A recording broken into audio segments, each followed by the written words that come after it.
Hi, I am Biju S Nair, former officer food corporation of India. Current affairs ഒരാഴ്ചയ്ക്ക് ശേഷമാണ് വീണ്ടും class start ചെയ്യുന്നത്. എന്തായിരിക്കും കാര്യം നിങ്ങൾക്ക് എല്ലാവർക്കും അറിയാം. എനിക്ക് ഒട്ടും ക്ലാസ് എടുക്കാൻ പറ്റാത്ത ഒരു ഫിസിക്കൽ കണ്ടീഷൻ ആയിരുന്നു. സൗണ്ട് ഇപ്പോഴും പൂർണ്ണമായിട്ട് ശരിയായിട്ടില്ല. എന്നാലും നമുക്ക് ക്ലാസ്സസ് ഒരുപാട് പേർ റിക്വസ്റ്റ് ചെയ്യുന്നുണ്ട്. ക്ലാസ് നിങ്ങൾ എത്രത്തോളം എൻ്റെ ക്ലാസ്സസ് വാല്യുബിൾ ആയിട്ട് കാണുന്നു എനിക്ക് കഴിഞ്ഞ ഒരു 1 വീക്ക് കൊണ്ട് അറിയാൻ പറ്റി. കാരണം എല്ലാവരുടെയും ആ ഒരു ക്ലാസ്സിനോടുള്ള താല്പര്യം എനിക്ക് മനസ്സിലായി. അപ്പൊ എന്തായാലും നമുക്ക് വീണ്ടും ക്ലാസ്സസ് സ്റ്റാർട്ട് ചെയ്യാം. ആദ്യത്തെ ഫ്രീഡം നോട്ട്സ് എന്ന് പറയുന്ന എഡിറ്റോറിയലാണ്. അതൊരു വളരെ സിമ്പിൾ ആയിട്ടുള്ള എഡിറ്റോറിയലാണ്. കാര്യം ഇന്ത്യയുടെ ഇൻഡിപെൻഡൻസ് ഡേ ആയിരുന്നു August 15. അന്ന് ആ സമയത്ത് റെഡ് ഫോർട്ടിൽ എല്ലാ വർഷവും നരേന്ദ്രമോദിയുടെ അല്ലെങ്കിൽ ഇന്ത്യൻ പ്രധാനമന്ത്രിയുടെ സ്പീച്ച് കാണും. കഴിഞ്ഞ 11 വർഷമായിട്ട് മോദിയുടെ സ്പീച്ചാണ് അവിടെ നടക്കുന്നത്. ജവഹർലാൽ നെഹ്റുവിനും ഇന്ദിരാഗാന്ധിക്കും ശേഷം ഏറ്റവും കൂടുതൽ ഇൻഡിപെൻഡൻസ് ഡേ സ്പീച്ചുകൾ നടത്തിയ പ്രധാനമന്ത്രിയായി മോദി ഇന്നലെ മാറി. അപ്പൊ അദ്ദേഹം ആ സ്പീച്ചിൽ എംഫസൈസ് ചെയ്ത് പറഞ്ഞ കാര്യങ്ങളെ കുറിച്ചാണ് ഈ ഫസ്റ്റ് എഡിറ്റോറിയൽ എന്ന് പറയുന്നത്. അതിൽ മെയിനായിട്ട് യൂണിഫോം സിവിൽ കോഡ് ഇന്ത്യയിൽ ഇംപ്ലിമെന്റ് ചെയ്യേണ്ടതിന്റെ ആവശ്യകതയെ കുറിച്ചാണ് അദ്ദേഹം പറഞ്ഞത്. അതാണ് ഇന്നത്തെ പത്രങ്ങളിലെല്ലാം മെയിൻ ന്യൂസ് ആയിരിക്കുന്നത്. യൂണിഫോം സിവിൽ കോഡ് ഈ മോദിയുടെ ഐഡിയോളജിക്കൽ പേരന്റായ RSS എന്ന് പറയുന്ന സംഘടന, രാഷ്ട്രീയ സ്വയം സേവക സംഘം എന്ന് പറയുന്ന സംഘടനയുടെ കോർ അജണ്ടാസ് ആയിട്ട് ഉണ്ടായിരുന്ന 3-4 കാര്യങ്ങളുണ്ട്. അതിൽ ഒന്ന് ആർട്ടിക്കിൾ 370 ജമ്മു ആൻഡ് കാശ്മീരിൽ നിന്ന് റിമൂവ് ചെയ്യുക എന്നുള്ളതായിരുന്നു. അതിൽ അവർ വിജയിച്ചു. രണ്ടാമത് അയോധ്യയിൽ രാമക്ഷേത്രം പണിയുക എന്നുള്ളതായിരുന്നു. അതിലും അവർ വിജയിച്ചു. മൂന്നാമത്തെ അവരെ അൺഫുൾഫിൽഡ് ആയിട്ടുള്ള കോർ ഐഡിയോളജിക്കൽ അജണ്ട എന്ന് പറയുന്നത് ഇന്ത്യയിൽ യൂണിഫോം സിവിൽ കോഡ് നടപ്പാക്കുക എന്നുള്ളതാണ്. ആദ്യത്തെ 2 അജണ്ടാസ് പോലെ അല്ല യൂണിഫോം സിവിൽ കോഡ് എന്ന മൂന്നാമത്തെ അജണ്ട. അത് ഇന്ത്യയുടെ കോൺസ്റ്റിറ്റ്യൂഷൻ്റെ അകത്ത് തന്നെ എഴുതി ചേർത്തിട്ടുള്ളതാണ്. ഇന്ത്യയുടെ കോൺസ്റ്റിറ്റ്യൂഷൻ്റെ അകത്ത് ഡയറക്റ്റീവ് പ്രിൻസിപ്പിൾസിന്റെ അകത്ത് ആർട്ടിക്കിൾ 44 എഴുതിയിരിക്കുന്നതാണ് ഇന്ത്യയിൽ യൂണിഫോം സിവിൽ കോഡ് നടപ്പാക്കണം എന്ന. ഇന്ത്യൻ കോൺസ്റ്റിറ്റ്യൂഷന്റെ ഡയറക്റ്റീവ് പ്രിൻസിപ്പിൾസിന്റെ അകത്ത് ആർട്ടിക്കിൾ 44 എഴുതി പിടിപ്പിച്ചിട്ടുള്ളതാണ് ഇന്ത്യയിൽ യൂണിഫോം സിവിൽ കോഡ് നടപ്പാക്കണം എന്നുള്ളത്. അപ്പൊ യൂണിഫോം സിവിൽ കോഡ് എന്താണെന്ന് നമുക്ക് നോക്കാം. യൂണിഫോം സിവിൽ കോഡ് എന്ന് പറയുന്നത് ഇന്ത്യയിലെ സിവിൽ നിയമങ്ങൾ എല്ലാ പൗരന്മാർക്കും ഒന്നുപോലെ ആയിരിക്കുക. പക്ഷെ ഇപ്പോൾ അങ്ങനെയല്ല. ഓരോ മതവിഭാഗത്തിലുള്ളവർക്ക് ഓരോരോ സിവിൽ നിയമങ്ങളാണ്. ഹിന്ദുവിന്റെയും മുസ്ലിമിന്റെയും ക്രിസ്ത്യാനിയുടെയും പാഴ്സിയുടെയും ബുദ്ധമതക്കാരന്റെയും സിഖ് മതക്കാരന്റെയും ജൈനമതക്കാരന്റെയും വിവാഹമോചനം, ദത്ത്, സ്വത്തവകാശം പോലുള്ള അതായത് marriage, divorce, adoption and inheritance, ഈ റൂൾസ് എല്ലാം ഡിഫറെന്റ് ആണ്. ആ നിയമങ്ങളും ഒന്നാകണം എന്നുള്ളതാണ് യൂണിഫോം സിവിൽ കോഡ് എന്ന് പറയുന്നത്. പക്ഷേ India is a very diverse country, so it is very difficult to implement a uniform civil code in India, but we have to strive for that. അതൊരു നല്ല കാര്യം തന്നെയായിട്ടാണ് ഹിന്ദുവിലും പറഞ്ഞിരിക്കുന്നത്. പക്ഷേ അത് BJP നടപ്പാക്കുമ്പോൾ അതൊരു ആന്റി മുസ്ലിം ആയിട്ടുള്ള ഒരു സംഭവമായി മാറുമോ എന്നുള്ളൊരു ആശങ്ക പലർക്കും ഉണ്ട്, ഈവൻ ഇന്ത്യയിലെ ലാർജസ്റ്റ് മൈനോറിറ്റിയായ മുസ്ലിം പോപ്പുലേഷനിലും. പക്ഷേ ഒരു കാര്യം ഞാൻ പറയാം. ഇന്ത്യയിൽ ഇൻഡിപെൻഡൻസ് കിട്ടിയതിനു ശേഷം ആദ്യമായിട്ട് യൂണിഫോം സിവിൽ കോഡ് നടപ്പാക്കിയത് BJP തന്നെ റൂൾ ചെയ്യുന്ന സ്റ്റേറ്റായ ഉത്തരാഖണ്ഡാണ്. കഴിഞ്ഞ വർഷമാണ് യൂണിഫോം സിവിൽ കോഡ് അവിടെ നടപ്പാക്കിയത്. BJPയുടെ ചീഫ് മിനിസ്റ്ററായ പുഷ്കർ സിംഗ് ധാമിയാണ് അത് അവിടെ നടപ്പാക്കിയത്. ഇപ്പോഴും BJPയുടെ ചീഫ് മിനിസ്റ്റർ പുഷ്കർ സിംഗ് ധാമി തന്നെയാണ് അവിടെ ഭരിക്കുന്നത്. അപ്പൊ അന്ന് ഭയങ്കര ആശങ്കകൾ എല്ലാവരും പങ്കുവച്ചിരുന്നു. ഇത് അഗെയിൻസ്റ്റ് മുസ്ലിം കമ്മ്യൂണിറ്റി ആയിരിക്കും എന്നൊക്കെ. പക്ഷെ അത്തരത്തിലുള്ള ആശങ്കകൾക്കൊന്നും അടിസ്ഥാനമില്ലാത്ത രീതിയിലാണ് പിന്നീട് അവിടെ യൂണിഫോം സിവിൽ കോഡ് നടപ്പാക്കി നമ്മൾ കണ്ടത്. കഴിഞ്ഞ ഒരു 6-7 മാസമായിട്ട് അവിടെ യൂണിഫോം സിവിൽ കോഡ് ഇംപ്ലിമെന്റഡ് ആണ്. അവിടെ മുസ്ലിം പോപ്പുലേഷൻ ഉണ്ട്. അവരാരും അതിന്റെ പേരിൽ ഇപ്പൊ കംപ്ലൈന്റ് പറയുന്നില്ല, ആശങ്കപ്പെടുന്നില്ല. കാരണം അതിൽ മതപരമായിട്ടുള്ള കാര്യങ്ങൾ, മതപരമായിട്ടുള്ള അനുഷ്ഠാനങ്ങൾ, അതിൻ്റെ അകത്ത് ഇൻഫ്രിഞ്ച്മെന്റ് നടത്തുന്ന ഒരു പ്രൊവിഷനും ഇല്ല എന്നുള്ളതാണ് സത്യം. ഞാൻ ഈ ഇടയ്ക്ക് ഹിന്ദുവിൽ അതിനെക്കുറിച്ച് ആർട്ടിക്കിൾ ഉണ്ടായിരുന്നു, ഈ ഉത്തരാഖണ്ഡിലെ യൂണിഫോം സിവിൽ കോഡിനെ കുറിച്ച്. അപ്പൊ അത് മോഡൽ ചെയ്തുകൊണ്ട് ഇന്ത്യയിൽ ഒരു യൂണിഫോം സിവിൽ കോഡ് നടപ്പാക്കണമെന്ന് പലരും ആവശ്യപ്പെടുന്നുണ്ട്. അങ്ങനെയാണെങ്കിൽ അതിൽ മൈനോറിറ്റീസിന് വലുതായിട്ട് പേടിക്കേണ്ട കാര്യങ്ങളൊന്നും ഇല്ല എന്നാണ് എനിക്ക് തോന്നുന്നത്. അപ്പോൾ എന്തായാലും മതപരമായിട്ടുള്ള കാര്യങ്ങളുടെ അകത്ത് കൈകടത്തിക്കൊണ്ട് ഒരു യൂണിഫോം സിവിൽ കോഡ് ഇന്ത്യയിൽ നടപ്പാക്കാൻ പാടില്ല. ഇപ്പൊ BJPക്ക് ഇപ്പൊ മോഡി ഇന്നലെ സ്പീച്ചിൽ അത് പറഞ്ഞെങ്കിലും അത്രത്തോളം എളുപ്പമായിരിക്കത്തില്ല അവരുടെ ഒരു ഏകപക്ഷീയമായ അജണ്ടയായിട്ട് മുന്നോട്ട് പോകാൻ. കാരണം അവർക്ക് 2 സഖ്യകക്ഷികളുണ്ട്. ചന്ദ്രബാബു നായിഡു, ആന്ധ്രാപ്രദേശ് ഭരിക്കുന്ന ചന്ദ്രബാബു നായിഡുവിന്റെ തെലുങ്കുദേശം പാർട്ടിയും ബീഹാർ ഭരിക്കുന്ന നിതീഷ് കുമാറിന്റെ JDU. ഈ 2 പാർട്ടികൾക്ക് മൈനോറിറ്റീസിന്റെ വോട്ട് ഒരുപാട് കിട്ടുന്ന, മൈനോറിറ്റീസിന്റെ ഒരു സപ്പോർട്ട് ബേസ് ഉള്ള പാർട്ടീസ് ആണ്. അപ്പൊ അവര് മൈനോറിറ്റീസിന്റെ ഇൻട്രസ്റ്റിന് എഗെയിൻസ്റ്റ് ആയിട്ടുള്ള പ്രൊവിഷൻസും വെച്ചുകൊണ്ട് യൂണിഫോം സിവിൽ കോഡ് നടപ്പാക്കാൻ അനുവദിക്കത്തുമില്ല. അതുകൊണ്ട് തന്നെ യൂണിഫോം സിവിൽ കോഡ് എന്ന് പറയുന്ന സംഭവം ഇന്ത്യയിൽ ആവശ്യകതയുള്ള ഒരു കാര്യം തന്നെയാണ്.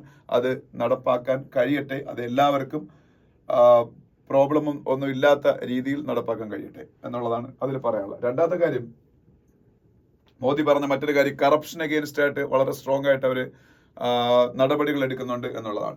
അപ്പൊ അതിലും പിന്നെ യാതൊരു സംശയമുള്ള കാര്യമല്ലല്ലോ, കറപ്ഷനെതിരെ സ്ട്രോങ് ആയിട്ടുള്ള നടപടികൾ എടുക്കണം. പക്ഷേ ഹിന്ദുവിന്റെ എഡിറ്റോറിയൽ പറഞ്ഞിരിക്കുന്നത് അതും ഈ പ്രതിപക്ഷത്തിന് അറ്റാക്ക് ചെയ്യാനുള്ള ആയുധമായിട്ട് ഈ ആന്റി കറപ്ഷൻ ഡ്രൈവുകൾ പലതും മാറുന്നുണ്ടോ എന്ന് സംശയിക്കേണ്ടിയിരിക്കുന്നു. E D enforcement directorate, PMLA prevention of money laundering act പോലുള്ള സംവിധാനങ്ങൾ ഉപയോഗപ്പെടുത്തിക്കൊണ്ട് കേസുകൾ ഫയൽ ചെയ്യുമ്പോൾ മെയിൻലി അത് ഒപ്പോസിഷൻ പാർട്ടിയിലുള്ള ലീഡേഴ്സ് ശുദ്ധന്മാരെന്നല്ല പറയുന്നത്, അവരിൽ കള്ളന്മാരായിരിക്കാം. പക്ഷേ ഭരണപക്ഷവുമായിട്ട് ബന്ധപ്പെട്ട പല ഓർഗനൈസേഷൻസിലും ഒക്കെ ഇത്തരത്തിലുള്ള അലിഗേഷൻസ് വരുമ്പോൾ അതിന് വേണ്ട രീതിയിൽ പരിഗണിക്കുന്നില്ല. ഉദാഹരണമായിട്ട് അവർ പറയുന്നത് സെബി ചീഫ് ആയിട്ടുള്ള മാധബി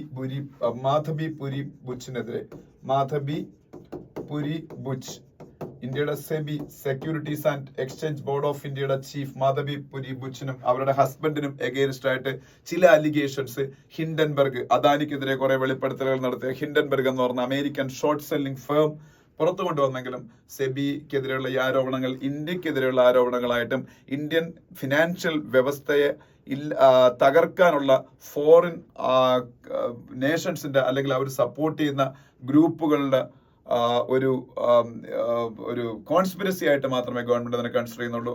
അതിന് ആ ആരോപണം, ഹിൻഡൻബർഗിന്റെ ആരോപണങ്ങൾ ഉയർത്തിപ്പിടിക്കുന്ന പ്രതിപക്ഷ കക്ഷികളെ ആന്റി നാഷണൽ ആയിട്ടുള്ള അജണ്ടകൾക്ക് കൂട്ടുനിൽക്കുന്നവരായിട്ട് മോദി ഗവൺമെന്റ് പോർട്രേ ചെയ്യുന്നു. അതൊരു ശരിയാണോ എന്നുള്ള കാര്യം പരിഗണിക്കേണ്ടതും ഉണ്ട് എന്ന് ഈ എഡിറ്റോറിയൽ പറയുന്നുണ്ട്. അപ്പം ഡൈനാസ്റ്റിക് പൊളിറ്റിക്സിനൊക്കെ അഗേൻസ്റ്റ് ആയിട്ട് അദ്ദേഹം ഇന്നലെ കുറെ സംസാരിച്ചു. ഡൈനാസ്റ്റിക് പൊളിറ്റിക്സ് അറിയാലോ, അതായത് അച്ഛൻ രാഷ്ട്രീയക്കാരനെങ്കിൽ മക്കളും രാഷ്ട്രീയക്കാരനാവുക, അതാണ് ഇന്ത്യയിൽ നടക്കുന്നത്. ഇപ്പൊ കോൺഗ്രസ് എടുത്തപ്പോൾ രാഹുൽ ഗാന്ധി നെഹ്റു ഫാമിലിയിൽ നിന്ന് ഇങ്ങനെ പകർന്നു വന്നതാണല്ലോ രാഹുൽ ഗാന്ധിയിലേക്ക്. അതുപോലെ തമിഴ്നാട് എടുക്കുകയാണെങ്കിൽ DMK കരുണാനിധിയിൽ നിന്ന് സ്റ്റാലിനിലേക്ക്, സ്റ്റാലിനിൽ നിന്ന് ഉദയനിധി സ്റ്റാലിനിലേക്ക്. അതുപോലെ ആന്ധ്രയില് തെലുഗുദേശം പാർട്ടിയുടെ അടുത്ത ലീഡർഷിപ്പ് നര ലോകേഷ് എന്ന് പറയുന്ന ഇപ്പോഴത്തെ ചന്ദ്രബാബു നായിഡുവിന്റെ മകനിലേക്കാണ് പോകാൻ പോകുന്നത്. ലാലു പ്രസാദ് യാദവിന്റെ മകൻ തേജസ്വി യാദവ് ബീഹാറിലെ വലിയ പൊളിറ്റീഷ്യൻ ആവുന്നു. അങ്ങനെ അത് ഡൈനാസ്റ്റിക് പൊളിറ്റിക്സ് എന്ന് പറഞ്ഞാൽ അതാണ്. അപ്പൊ അതിന്റെ പ്രശ്നങ്ങളെ കുറിച്ചൊക്കെ അദ്ദേഹം പറഞ്ഞു. അപ്പൊ എന്തായാലും ഈ കണ്ടൻഷ്യസ് ആയിട്ടുള്ള പല ഇഷ്യൂസും ഉണ്ട്. അപ്പൊ ആ ഇഷ്യൂസിലെല്ലാം കൺസെൻസസ് ബിൽഡ് ചെയ്യാതെ വെറുതെ ഇപ്പൊ യൂണിഫോം സിവിൽ കോഡ് ആണെങ്കിൽ, അതുപോലെ 1 നേഷൻ 1 ഇലക്ഷനെ കുറിച്ച് ഞാൻ പറഞ്ഞായിരുന്നു. 1 നേഷൻ 1 ഇലക്ഷൻ, 1 നേഷൻ 1 ഇലക്ഷൻ കേൾക്കുമ്പോൾ നമുക്കെല്ലാം ആവശ്യമുള്ള നടപടിയായിട്ട് തന്നെ തോന്നും. കാര്യം എന്ന് വെച്ചാൽ ഇന്ത്യയിൽ എല്ലാ ഇലക്ഷൻസും ഒരുമിച്ച് നടത്തുക. അതായത് ഇപ്പൊ മഹാരാഷ്ട്രയിലും ജാർഖണ്ഡിലും ഇലക്ഷൻ വരാൻ പോവുകയാണ്. ഒപ്പം അതിന്റെ കൂടെ ജമ്മു ആൻഡ് കാശ്മീർ ഇലക്ഷൻ നടക്കും. പക്ഷേ ഈ ഇലക്ഷൻസ് എല്ലാം ലോക്സഭാ ഇലക്ഷൻ ഒപ്പം നടത്തിയിരുന്നെങ്കിൽ എന്ത് കൺവീനിയന്റ് ആയിരുന്നു ജനങ്ങൾക്കും, ഒപ്പം തന്നെ എക്സ്ചക്കറിന് ഒരുപാട് മണി സേവ് ചെയ്യാനും പറ്റുമായിരുന്നു. പക്ഷെ അതിനും അതിൻ്റെതായ പ്രോബ്ലംസ് ഉണ്ട്. അപ്പൊ ഈ 1 നേഷൻ 1 ഇലക്ഷൻ ഒക്കെ എന്ന് പറയുന്നത് BJPയുടെ ഒരു ഇപ്പോഴത്തെ മുഖ്യ ആയിട്ടുള്ള ഒരു അജണ്ടയാണ്. അത് നടപ്പാക്കുമെന്നാണ് ഇന്നലെ അദ്ദേഹം സ്പീച്ചിൽ പറഞ്ഞത്. പക്ഷെ ഇതെല്ലാം നടപ്പാക്കുന്നതിൽ തെറ്റില്ല. പക്ഷെ through proper speeches, through proper എന്താ പറയുന്ന discussions with all the major stakeholders, and after these discussions there should be a consensus, and based on that only these provisions actually which are having far reaching implications in our society should be implemented എന്നാണ് ഈ എഡിറ്റോറിയലിൽ പറഞ്ഞേക്കുന്നത്. ഇനി second editorial, അത് കുറച്ചുകൂടി serious എഡിറ്റോറിയലാണ്. Choppy waters എന്ന് പറഞ്ഞ എഡിറ്റോറിയലാണ്. ഈ choppy waters എന്ന് പറഞ്ഞ എഡിറ്റോറിയൽ എന്തിനെ കുറിച്ചാണെന്ന് വെച്ചാൽ ഇന്ത്യയുടെ എക്സ്പോർട്ടിനെ കുറിച്ചും ഇമ്പോർട്ടിനെ കുറിച്ചും ആണ് ഈ എഡിറ്റോറിയൽ പറഞ്ഞേക്കുന്നത്. ഇന്ത്യയുടെ എക്സ്പോർട്ട് കഴിഞ്ഞ മാസം കുറഞ്ഞു, ഇമ്പോർട്ട് കൂടി. എക്സ്പോർട്ട് കുറഞ്ഞു, ഇമ്പോർട്ട് കൂടി. അപ്പൊ എന്ത് സംഭവിക്കും? ട്രേഡ് ഡെഫിസിറ്റ് കൂടും. എക്സ്പോർട്ട് കൂടിയും ഇമ്പോർട്ട് കുറഞ്ഞു ഇരുന്നാലും ഇന്ത്യയുടെ കേസിൽ ട്രേഡ് ഡെഫിസിറ്റ് ആയിരിക്കും. അതായത് കൂടിയെന്ന് പറയുമ്പോഴത്തേക്ക് നമ്മളെ നോമിനൽ ടേംസിൽ കഴിഞ്ഞ മാസത്തെ അപേക്ഷിച്ച് കൂടുന്നതല്ലേ ഉള്ളൂ. അതുപോലെ ഇമ്പോർട്ട് കഴിഞ്ഞ മാസത്തെ അപേക്ഷിച്ച് കുറച്ച് കുറയുന്നതേ ഉള്ളൂ. പക്ഷെ ഇൻഇഫക്റ്റ് ഇമ്പോർട്ടും എക്സ്പോർട്ടും ഒക്കെ എപ്പോഴും ഇന്ത്യയുടെ കാര്യത്തിൽ ഇമ്പോർട്ട് കൂടിയും എക്സ്പോർട്ട് കുറഞ്ഞു തന്നെ ഇരിക്കും. അതിന് മെയിൻ റീസൺ എന്ന് പറയുന്നത് ഇമ്പോർട്ട് മെയിൻലി നമ്മൾ ഇമ്പോർട്ട് ചെയ്യുന്ന ഓയിലാണ്. ഓയില് നമ്മളെ മൊത്തം നീഡ്സിന്റെ 80% കൂടുതൽ, ഏതാണ്ട് 90% നമ്മൾ ഇമ്പോർട്ട് ചെയ്യാണ്. സോ അത് നമുക്ക് എപ്പോഴും മുകളിലേക്ക് പോയത്തുള്ള ഓയിൽ നീഡ് എന്ന് പറഞ്ഞത്, because India is A fast developing economy. So India's oil needs will be always increase. അപ്പം ഒരു ഇൻക്രീസിങ് ട്രെൻഡിലായിരിക്കും അത് പൊയ്ക്കൊണ്ടിരിക്കുന്നത്. അപ്പം എപ്പോഴും ട്രേഡ് ഡെഫിസിറ്റ് ആയിരിക്കും ഉണ്ടാകുന്നത്. അപ്പൊ കഴിഞ്ഞ മാസം അതിന്റെ കൂടെ എക്സ്പോർട്ട് നമുക്ക് സാധാരണ ഉണ്ടാകുന്നേക്കാളും കുറഞ്ഞു, ഇമ്പോർട്ട് സാധാരണ ഉണ്ടാകുന്നേക്കാളും കൂടി. അപ്പോൾ ട്രേഡ് ഡെഫിസിറ്റ് വീണ്ടും കൂടും. അപ്പൊ എക്സ്പോർട്ട് നമുക്ക് $34 ബില്യൺ ആയിരുന്നു.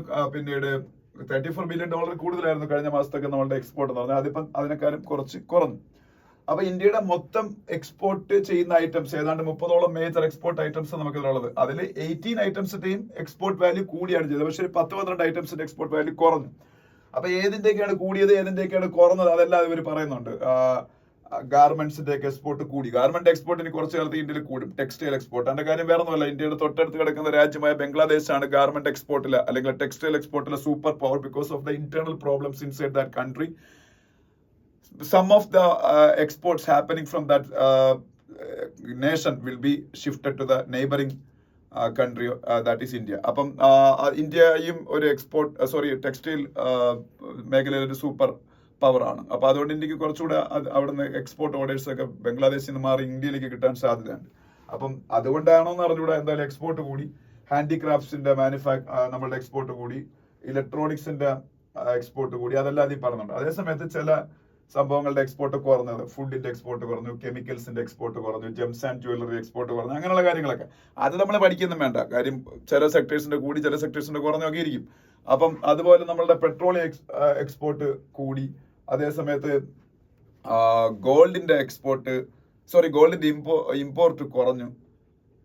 പെട്രോളിയം എക്സ്പോർട്ട് അല്ല, പെട്രോളിയം ഇമ്പോർട്ട് കൂടി.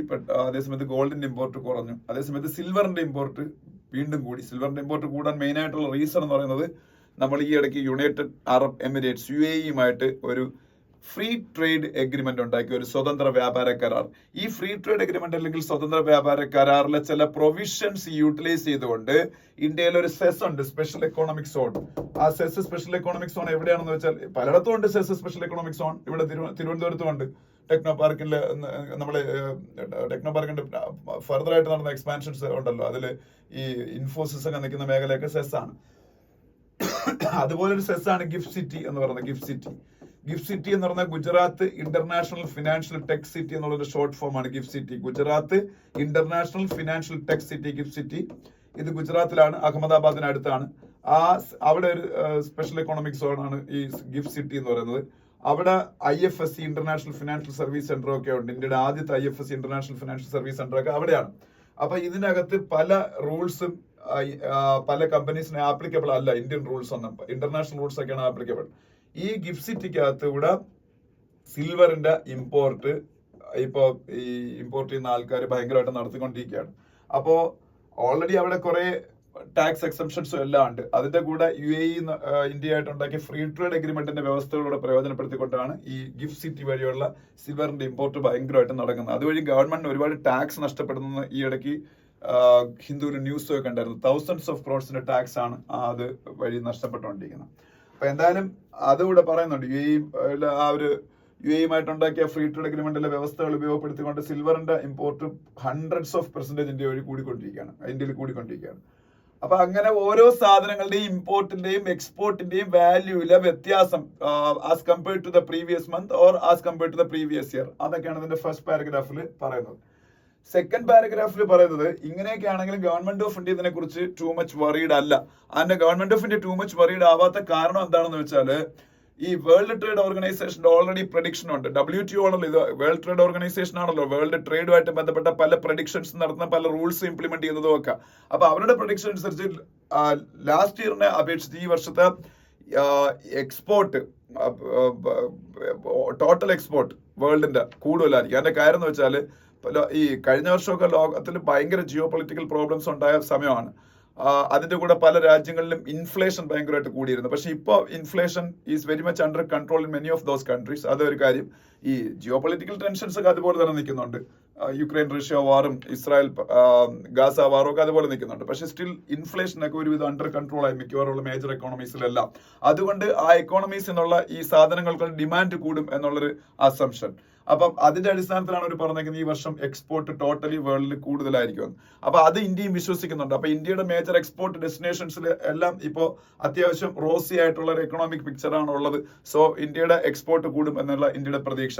ഇനി മെർച്ചൻഡൈസ് എക്സ്പോർട്ട് കുറഞ്ഞാലും, അതായത് ഈ ഗുഡ്സിന്റെ എക്സ്പോർട്ട് കുറഞ്ഞാലും ഇന്ത്യയുടെ സർവീസ് എക്സ്പോർട്ട് കൂടും എന്നും ഇന്ത്യ പ്രതീക്ഷിക്കുന്നുണ്ട്. അപ്പൊ ഹിന്ദു പറയുന്നത് അങ്ങനെ പ്രതീക്ഷിക്കുന്നതിൽ തെറ്റില്ല, പക്ഷെ അത് മാത്രം പ്രതീക്ഷിച്ചിരിക്കരുത്. കാര്യം നമ്മൾ അൺഎക്സ്പെക്ടഡ് ആയിട്ടുള്ള ക്വാർട്ടേഴ്സിൽ ജിയോ പൊളിറ്റിക്കൽ ടെൻഷൻസ് ഉണ്ടാവുക. ഇപ്പൊ ബംഗ്ലാദേശിൽ ഉണ്ടായതുപോലുള്ള പ്രോബ്ലംസ് ബംഗ്ലാദേശിൽ ആരും പ്രതീക്ഷിച്ചില്ല. ഷെയ്ഖ് ഹസീന വൻ മെജോറിറ്റിയോട് കൂടി ഒരു 2-3 മാസം അധികാരത്തിൽ വന്നതിന് ഉടനെ അവർക്ക് അധികാരം വിട്ട് ഒഴിഞ്ഞ് പോകേണ്ടി വരുമെന്ന്. ഇത്തരത്തിലുള്ള പ്രോബ്ലംസ് വേൾഡിൽ പലയിടത്തും ഉണ്ടാവും. അത് ഡിമാൻഡ് കുറയ്ക്കാം. അതുകൊണ്ട് തന്നെ നമ്മൾ കൊമേഴ്സ് ആൻഡ് ഇൻഡസ്ട്രീസ് മിനിസ്ട്രി അങ്ങനെ തന്നെ വിശ്വസിച്ചിരിക്കുന്നത് ചിലപ്പം അപകടം ചെയ്യും. ഒപ്പം നമ്മുടെ പോളിസിയുടെ കാര്യത്തിൽ ഒരു ഒരു സെർട്ടൻറ്റി വേണമെന്ന് പറയുന്നത്. എക്സ്പോർട്ട് ചെയ്യുന്ന ആൾക്കാർക്ക് നമ്മൾ ഗവൺമെന്റ് കുറെ കാര്യങ്ങൾ ചെയ്യുന്നുണ്ട്. അതിൽ ഒരെണ്ണമാണ് ഡ്യൂട്ടി റിമിഷൻ സ്കീം എന്ന് പറയുന്നത്. ഡ്യൂട്ടി റിമിഷൻ സ്കീം എന്ന് പറഞ്ഞാൽ നമ്മളെ എക്സ്പോർട്ട് ചെയ്യാൻ വേണ്ടിയിട്ട് ഇന്ത്യക്കകത്ത് ഉണ്ടാക്കുന്ന കുറെ പ്രോഡക്ട്സ് ഉണ്ട്. അത് ഓൾറെഡി അപ്പോഴേ അറിയാം അത് എക്സ്പോർട്ട് ചെയ്യാൻ വേണ്ടിയിട്ടാണ്. അപ്പൊ ആ എക്സ്പോർട്ട് ചെയ്യാൻ വേണ്ടിയിട്ട് ഉണ്ടാക്കുന്ന പ്രോഡക്ട്സുകൾക്ക് വേണ്ട റോ മെറ്റീരിയൽസ് ഒക്കെ വെളിയിൽ നിന്ന് ഇമ്പോർട്ട് ചെയ്യും. അങ്ങോട്ട് ഇമ്പോർട്ട് ചെയ്യുന്ന സമയത്ത് ആ പ്രോഡക്ട്സിന്റെ മുകളിൽ ഉള്ള ഡ്യൂട്ടി ഗവൺമെന്റ് ഈടാക്കത്തില്ല. അതാണ് ഡ്യൂട്ടി റിമിഷൻ സ്കീം എന്ന് പറയുന്നത്. നമ്മളുടെ എക്സ്പോർട്ട് കൂടുതൽ കോമ്പറ്റേറ്റീവ് ആക്കാൻ വേണ്ടിയിട്ട് എക്സ്പോർട്ടേഴ്സിനെ സഹായിക്കാൻ വേണ്ടി ഗവൺമെന്റ് ചെയ്തേക്കുന്നതാണ്. ആ ഡ്യൂട്ടി റിമിഷൻ സ്കീമൊക്കെ ഇപ്പം വലിയ കമ്പനീസിന്റെ കേസിലൊക്കെ ലാപ്സ് ആയി പോയി. ചെറിയ കമ്പനീസിന്റേതും ഈ സെപ്റ്റംബറോടുകൂടിയൊക്കെ ഇല്ലാതാവുന്ന പറയുന്നത്. അപ്പൊ അത്തരത്തിലുള്ള അതൊക്കെ എത്രയും പെട്ടെന്ന് എക്സ്റ്റെൻഡ് ചെയ്യുക, അത് വീണ്ടും അത് എക്സ്റ്റെൻഡ് ചെയ്ത് കൊടുക്കുക, അതിനൊക്കെയുള്ള നടപടികൾ ഗവൺമെന്റ് എടുക്കുക. അതുപോലെ ഇൻട്രസ്റ്റ് സബ്സിഡി സ്കീം ഒക്കെ ഉണ്ട് അവർക്ക്. ആ ഇൻട്രസ്റ്റ് സബ്സിഡി സ്കീമുകളിലൊക്കെ കൂടുതൽ ഒരു സെർട്ടൻറ്റി ഉണ്ടാവുക. അതല്ലാതെ അതിൽ ഒരു ഒരു എന്താ പറയുന്നത്, അവർക്ക് അതിന്റെ കാര്യത്തിലൊരു അൺസർട്ടൻറ്റി അവർക്ക് ഫീൽ ചെയ്യാതിരിക്കുക. അങ്ങനെ ഒരുപാട് കാര്യങ്ങൾ എക്സ്പോർട്ടേഴ്സിനും ഇമ്പോർട്ടേഴ്സിനും ഒക്കെ വേണ്ടിയിട്ട് കൂടുതൽ ഗവൺമെന്റ് ചെയ്തു കൊടുക്കണം. എന്നിട്ട് കൂടുതലായിട്ട് പല സ്ഥലങ്ങൾ നമ്മൾ ട്രഡീഷണലി നമ്മൾ എക്സ്പോർട്ട് ചെയ്യുന്ന സ്ഥലങ്ങൾ മാത്രം നോക്കിയിരിക്കാതെ നമ്മൾ ഇതുവരെയും എക്സ്പ്ലോർ ചെയ്തിട്ടില്ലാത്ത അൺഎക്സ്പ്ലോർഡ് ആയിട്ടുള്ള ടെറിട്ടറീസിലേക്കും നമ്മൾ കൂടുതൽ എക്സ്പോർട്ട് ചെയ്യാൻ വേണ്ടിയിട്ട് ശ്രമിക്കുക. അതിനുവേണ്ടിയുള്ള നടപടികൾ ഗവൺമെന്റ് സ്വീകരിക്കുക. അങ്ങനെ കുറെ കാര്യങ്ങളാണ് ഈ പറഞ്ഞേക്കുന്നത് സെക്കൻഡ് എഡിറ്റോറിയൽ. ഓക്കെ, പിന്നെ അതിനടുത്തൊരു ആർട്ടിക്കിൾ ഉണ്ട്, അത്യാവശ്യം പ്രധാനപ്പെട്ട ഒരു ആർട്ടിക്കിളാണ്. അത് കാര്യം എന്ന് പറയുന്നത് ഇന്ത്യയുടെ ഗവൺമെന്റ് ബഡ്ജറ്റിൽ ശ്രദ്ധിക്കേണ്ട കുറച്ച് കാര്യങ്ങളെ കുറിച്ചാണ്. അപ്പൊ ബഡ്ജറ്റിൽ ശ്രദ്ധിക്കേണ്ട കാര്യങ്ങളാണെങ്കിൽ ഇപ്പോഴത്തെ ബഡ്ജറ്റിലും കുറച്ച് ഡിസപ്പോയിന്റിംഗ് ആയിട്ടാണ് അതിന്റെ ഔട്ട്കംസ് വന്നത്. അതിനെ കുറിച്ചാണ്. And obstinate refusal to focus on welfare എന്ന് പറയുന്ന ആർട്ടിക്കിൾ. ഇത് സംഭവം ഗവൺമെന്റിന്റെ കുറെ വെൽഫെയർ സ്കീംസ് ഉണ്ട്. വെൽഫെയർ സ്കീംസ് എന്ന് പറഞ്ഞാൽ മിക്കവാറും ഒക്കെ നമ്മളെ സമൂഹത്തിന്റെ അടിത്തട്ടുള്ള പാവപ്പെട്ട ആൾക്കാർക്ക് വേണ്ടിയിട്ടുള്ള ഈ വെൽഫെയർ മെഷേഴ്സ് അല്ല. അപ്പൊ എക്സാമ്പിൾ പറയുകയാണെങ്കിൽ MGNREGA scheme, Mahatma Gandhi national rural employment guarantee scheme.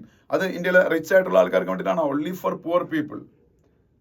അപ്പം ലോവർ മിഡിൽ ക്ലാസ്സിലോ പുവറോ ആയിട്ടോ ഉള്ള ആൾക്കാർക്ക് വേണ്ടിയിട്ടാണ് മിക്കവാറുള്ള വെൽഫെയർ മെഷേഴ്സ് എല്ലാം ഗവൺമെന്റ് നടപ്പാക്കുന്നത്. പക്ഷെ അൺഫോർച്ചുനേറ്റ്ലി അത്തരം സ്കീമുകളിൽ ഗവൺമെന്റിന്റെ ബഡ്ജറ്റ് വിഹിതം ഓരോ ബഡ്ജറ്റ് കഴിയും തോറും as A percentage of GDP നോക്കുമ്പോൾ കുറഞ്ഞു വരുന്നു.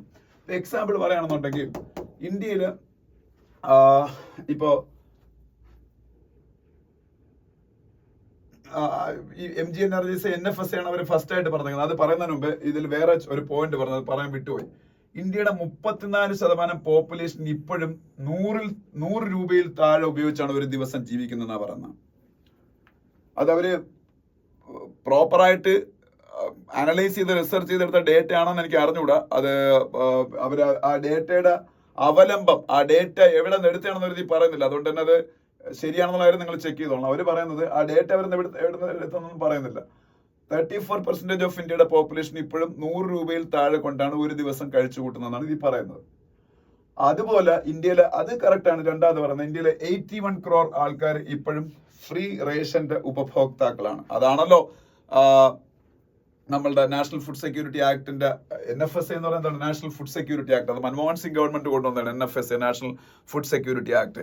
അതുവഴിയാണ് ഇന്ത്യയിലെ PDS പബ്ലിക് ഡിസ്ട്രിബ്യൂഷൻ സിസ്റ്റം മുഖേന ഇന്ത്യയിലെ BPL ഫാമിലീസിൽ പെർ മെമ്പർ 5 കിലോഗ്രാം വെച്ച് റൈസോ വീറ്റോ ഫ്രീ ആയിട്ട് ഇപ്പൊ കൊടുക്കുന്നത്. മുമ്പ് അത് 3 രൂപ പെർ കിലോഗ്രാമിന് റൈസും 2 രൂപ പെർ കിലോഗ്രാമിന് വീറ്റും ആയിരുന്നു. ഇപ്പൊ കംപ്ലീറ്റ്ലി ഫ്രീ ആണ്. അതാണ് പ്രധാനമന്ത്രി ഗരീബ് കല്യാൺ അന്ന യോജന. പ്രധാനമന്ത്രി ഗരീബ് കല്യാൺ അന്ന യോജന എന്താണ് എന്ന് നിങ്ങളെടുത്ത് ഇപ്പോൾ ചോദിച്ചാൽ, നാഷണൽ ഫുഡ് സെക്യൂരിറ്റി ആക്ട് എന്ന് പറയുന്ന മൻമോഹൻ സിംഗ് ഗവൺമെന്റ് കൊണ്ടുവന്ന സ്കീം ഉപയോഗിച്ച് ഇന്ത്യയിലെ ടാർഗറ്റഡ് പബ്ലിക് ഡിസ്ട്രിബ്യൂഷൻ സിസ്റ്റം, അതായത് റേഷൻ ഷോപ്പുകൾ വഴി ഓരോ ഫാമിലിയിലെയും ഓരോ മെമ്പറിനും 5 കിലോഗ്രാം വീതം, അതായത് BPL ഫാമിലീസിലെ റൈസോ വീറ്റോ കൊടുക്കും. അത് കംപ്ലീറ്റ്ലി ഫ്രീ ആയിട്ട് മാറ്റിയപ്പം അതാണ് പ്രധാനമന്ത്രി എന്താണ് ഞാൻ പറഞ്ഞ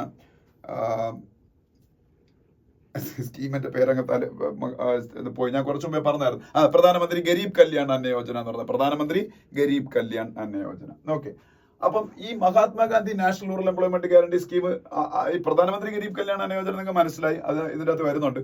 പിന്നെ രണ്ടാമത് ഞാൻ പറഞ്ഞ scheme Mahatma Gandhi national rural employment guarantee scheme. അത് ഇതിൽ പറയുന്നത്, ഈ സ്കീമിന്റെ പേര് പറയുന്നത് പോലെ തന്നെ ഗ്രാമീണ മേഖലയിൽ പ്രധാനമന്ത്രി Mahatma Gandhi national rural employment guarantee scheme. Rural employment guarantee സ്കീമാണ്, അതായത് ഗ്രാമീണ മേഖലയിലെ എംപ്ലോയ്മെന്റ് ഗ്യാരണ്ടി സ്കീമാണ് Mahatma Gandhi national rural employment guarantee scheme.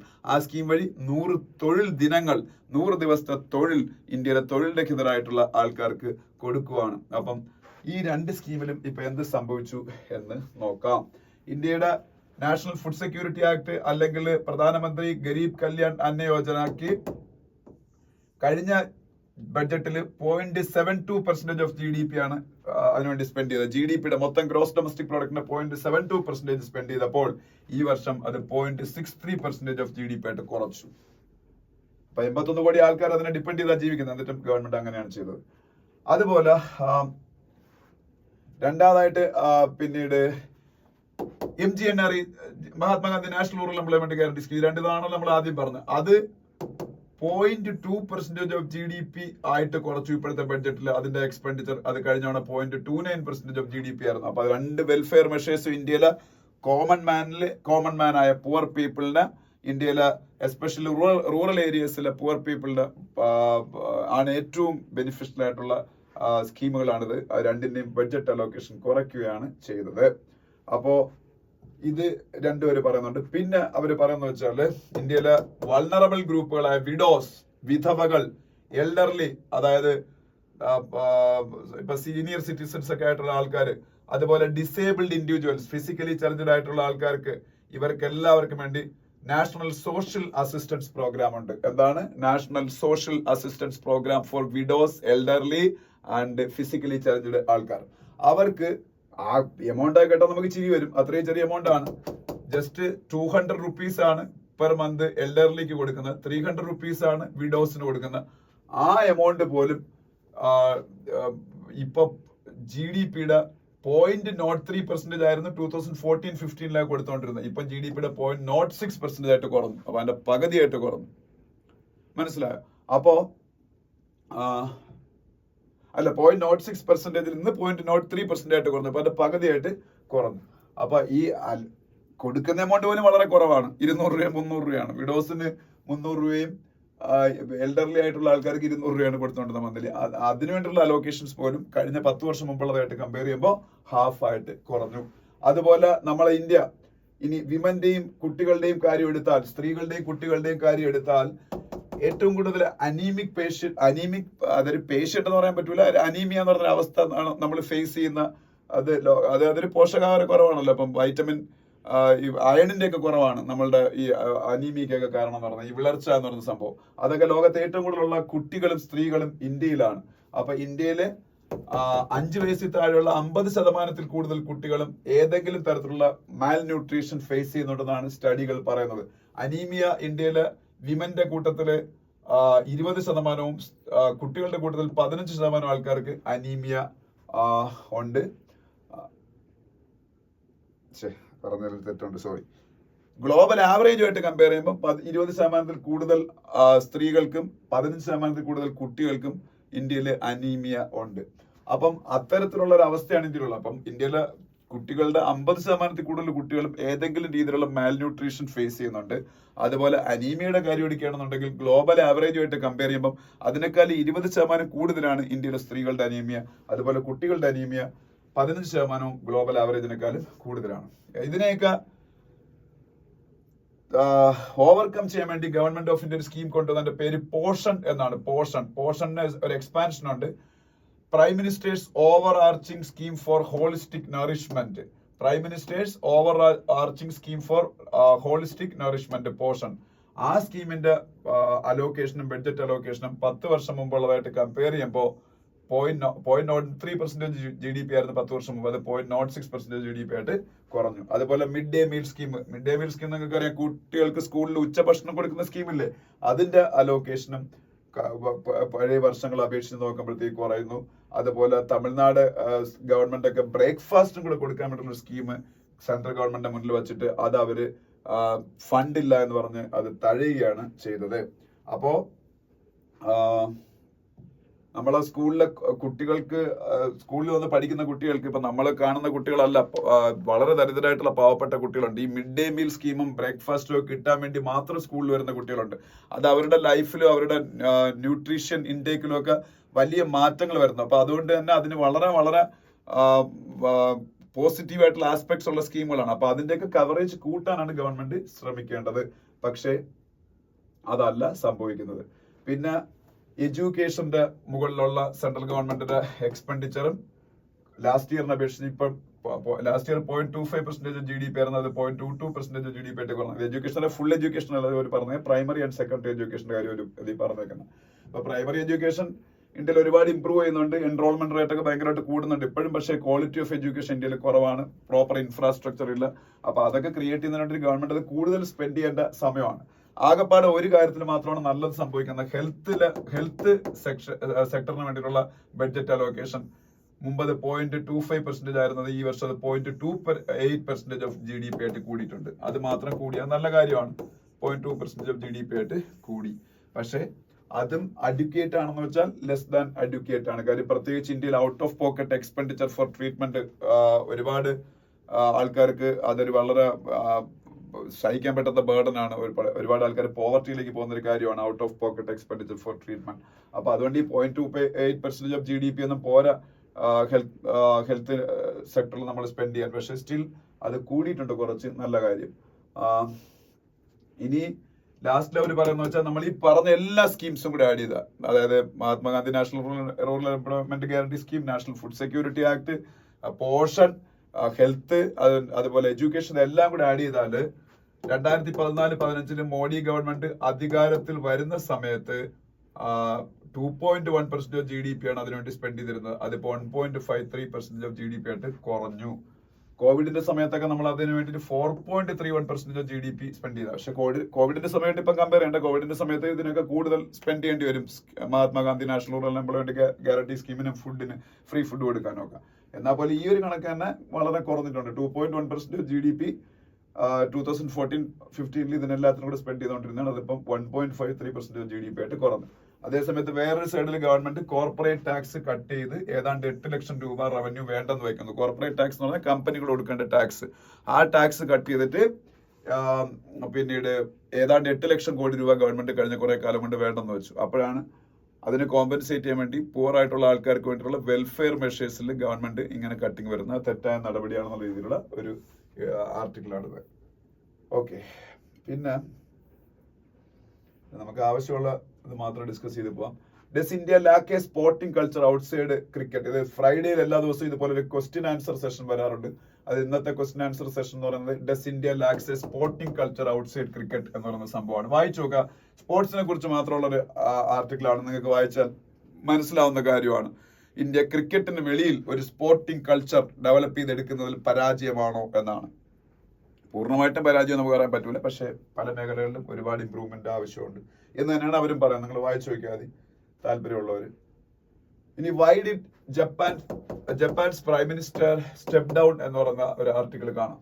ജപ്പാന്റെ പ്രൈം മിനിസ്റ്റർ എല്ലാവർക്കും അറിയാലോ, ഫുമിയോ കിഷിദയാണ്. ഫുമിയോ കിഷിദ ആണ് ഇപ്പോഴത്തെ ജപ്പാന്റെ prime minister. Fumio FUMIO Fumio Kishida.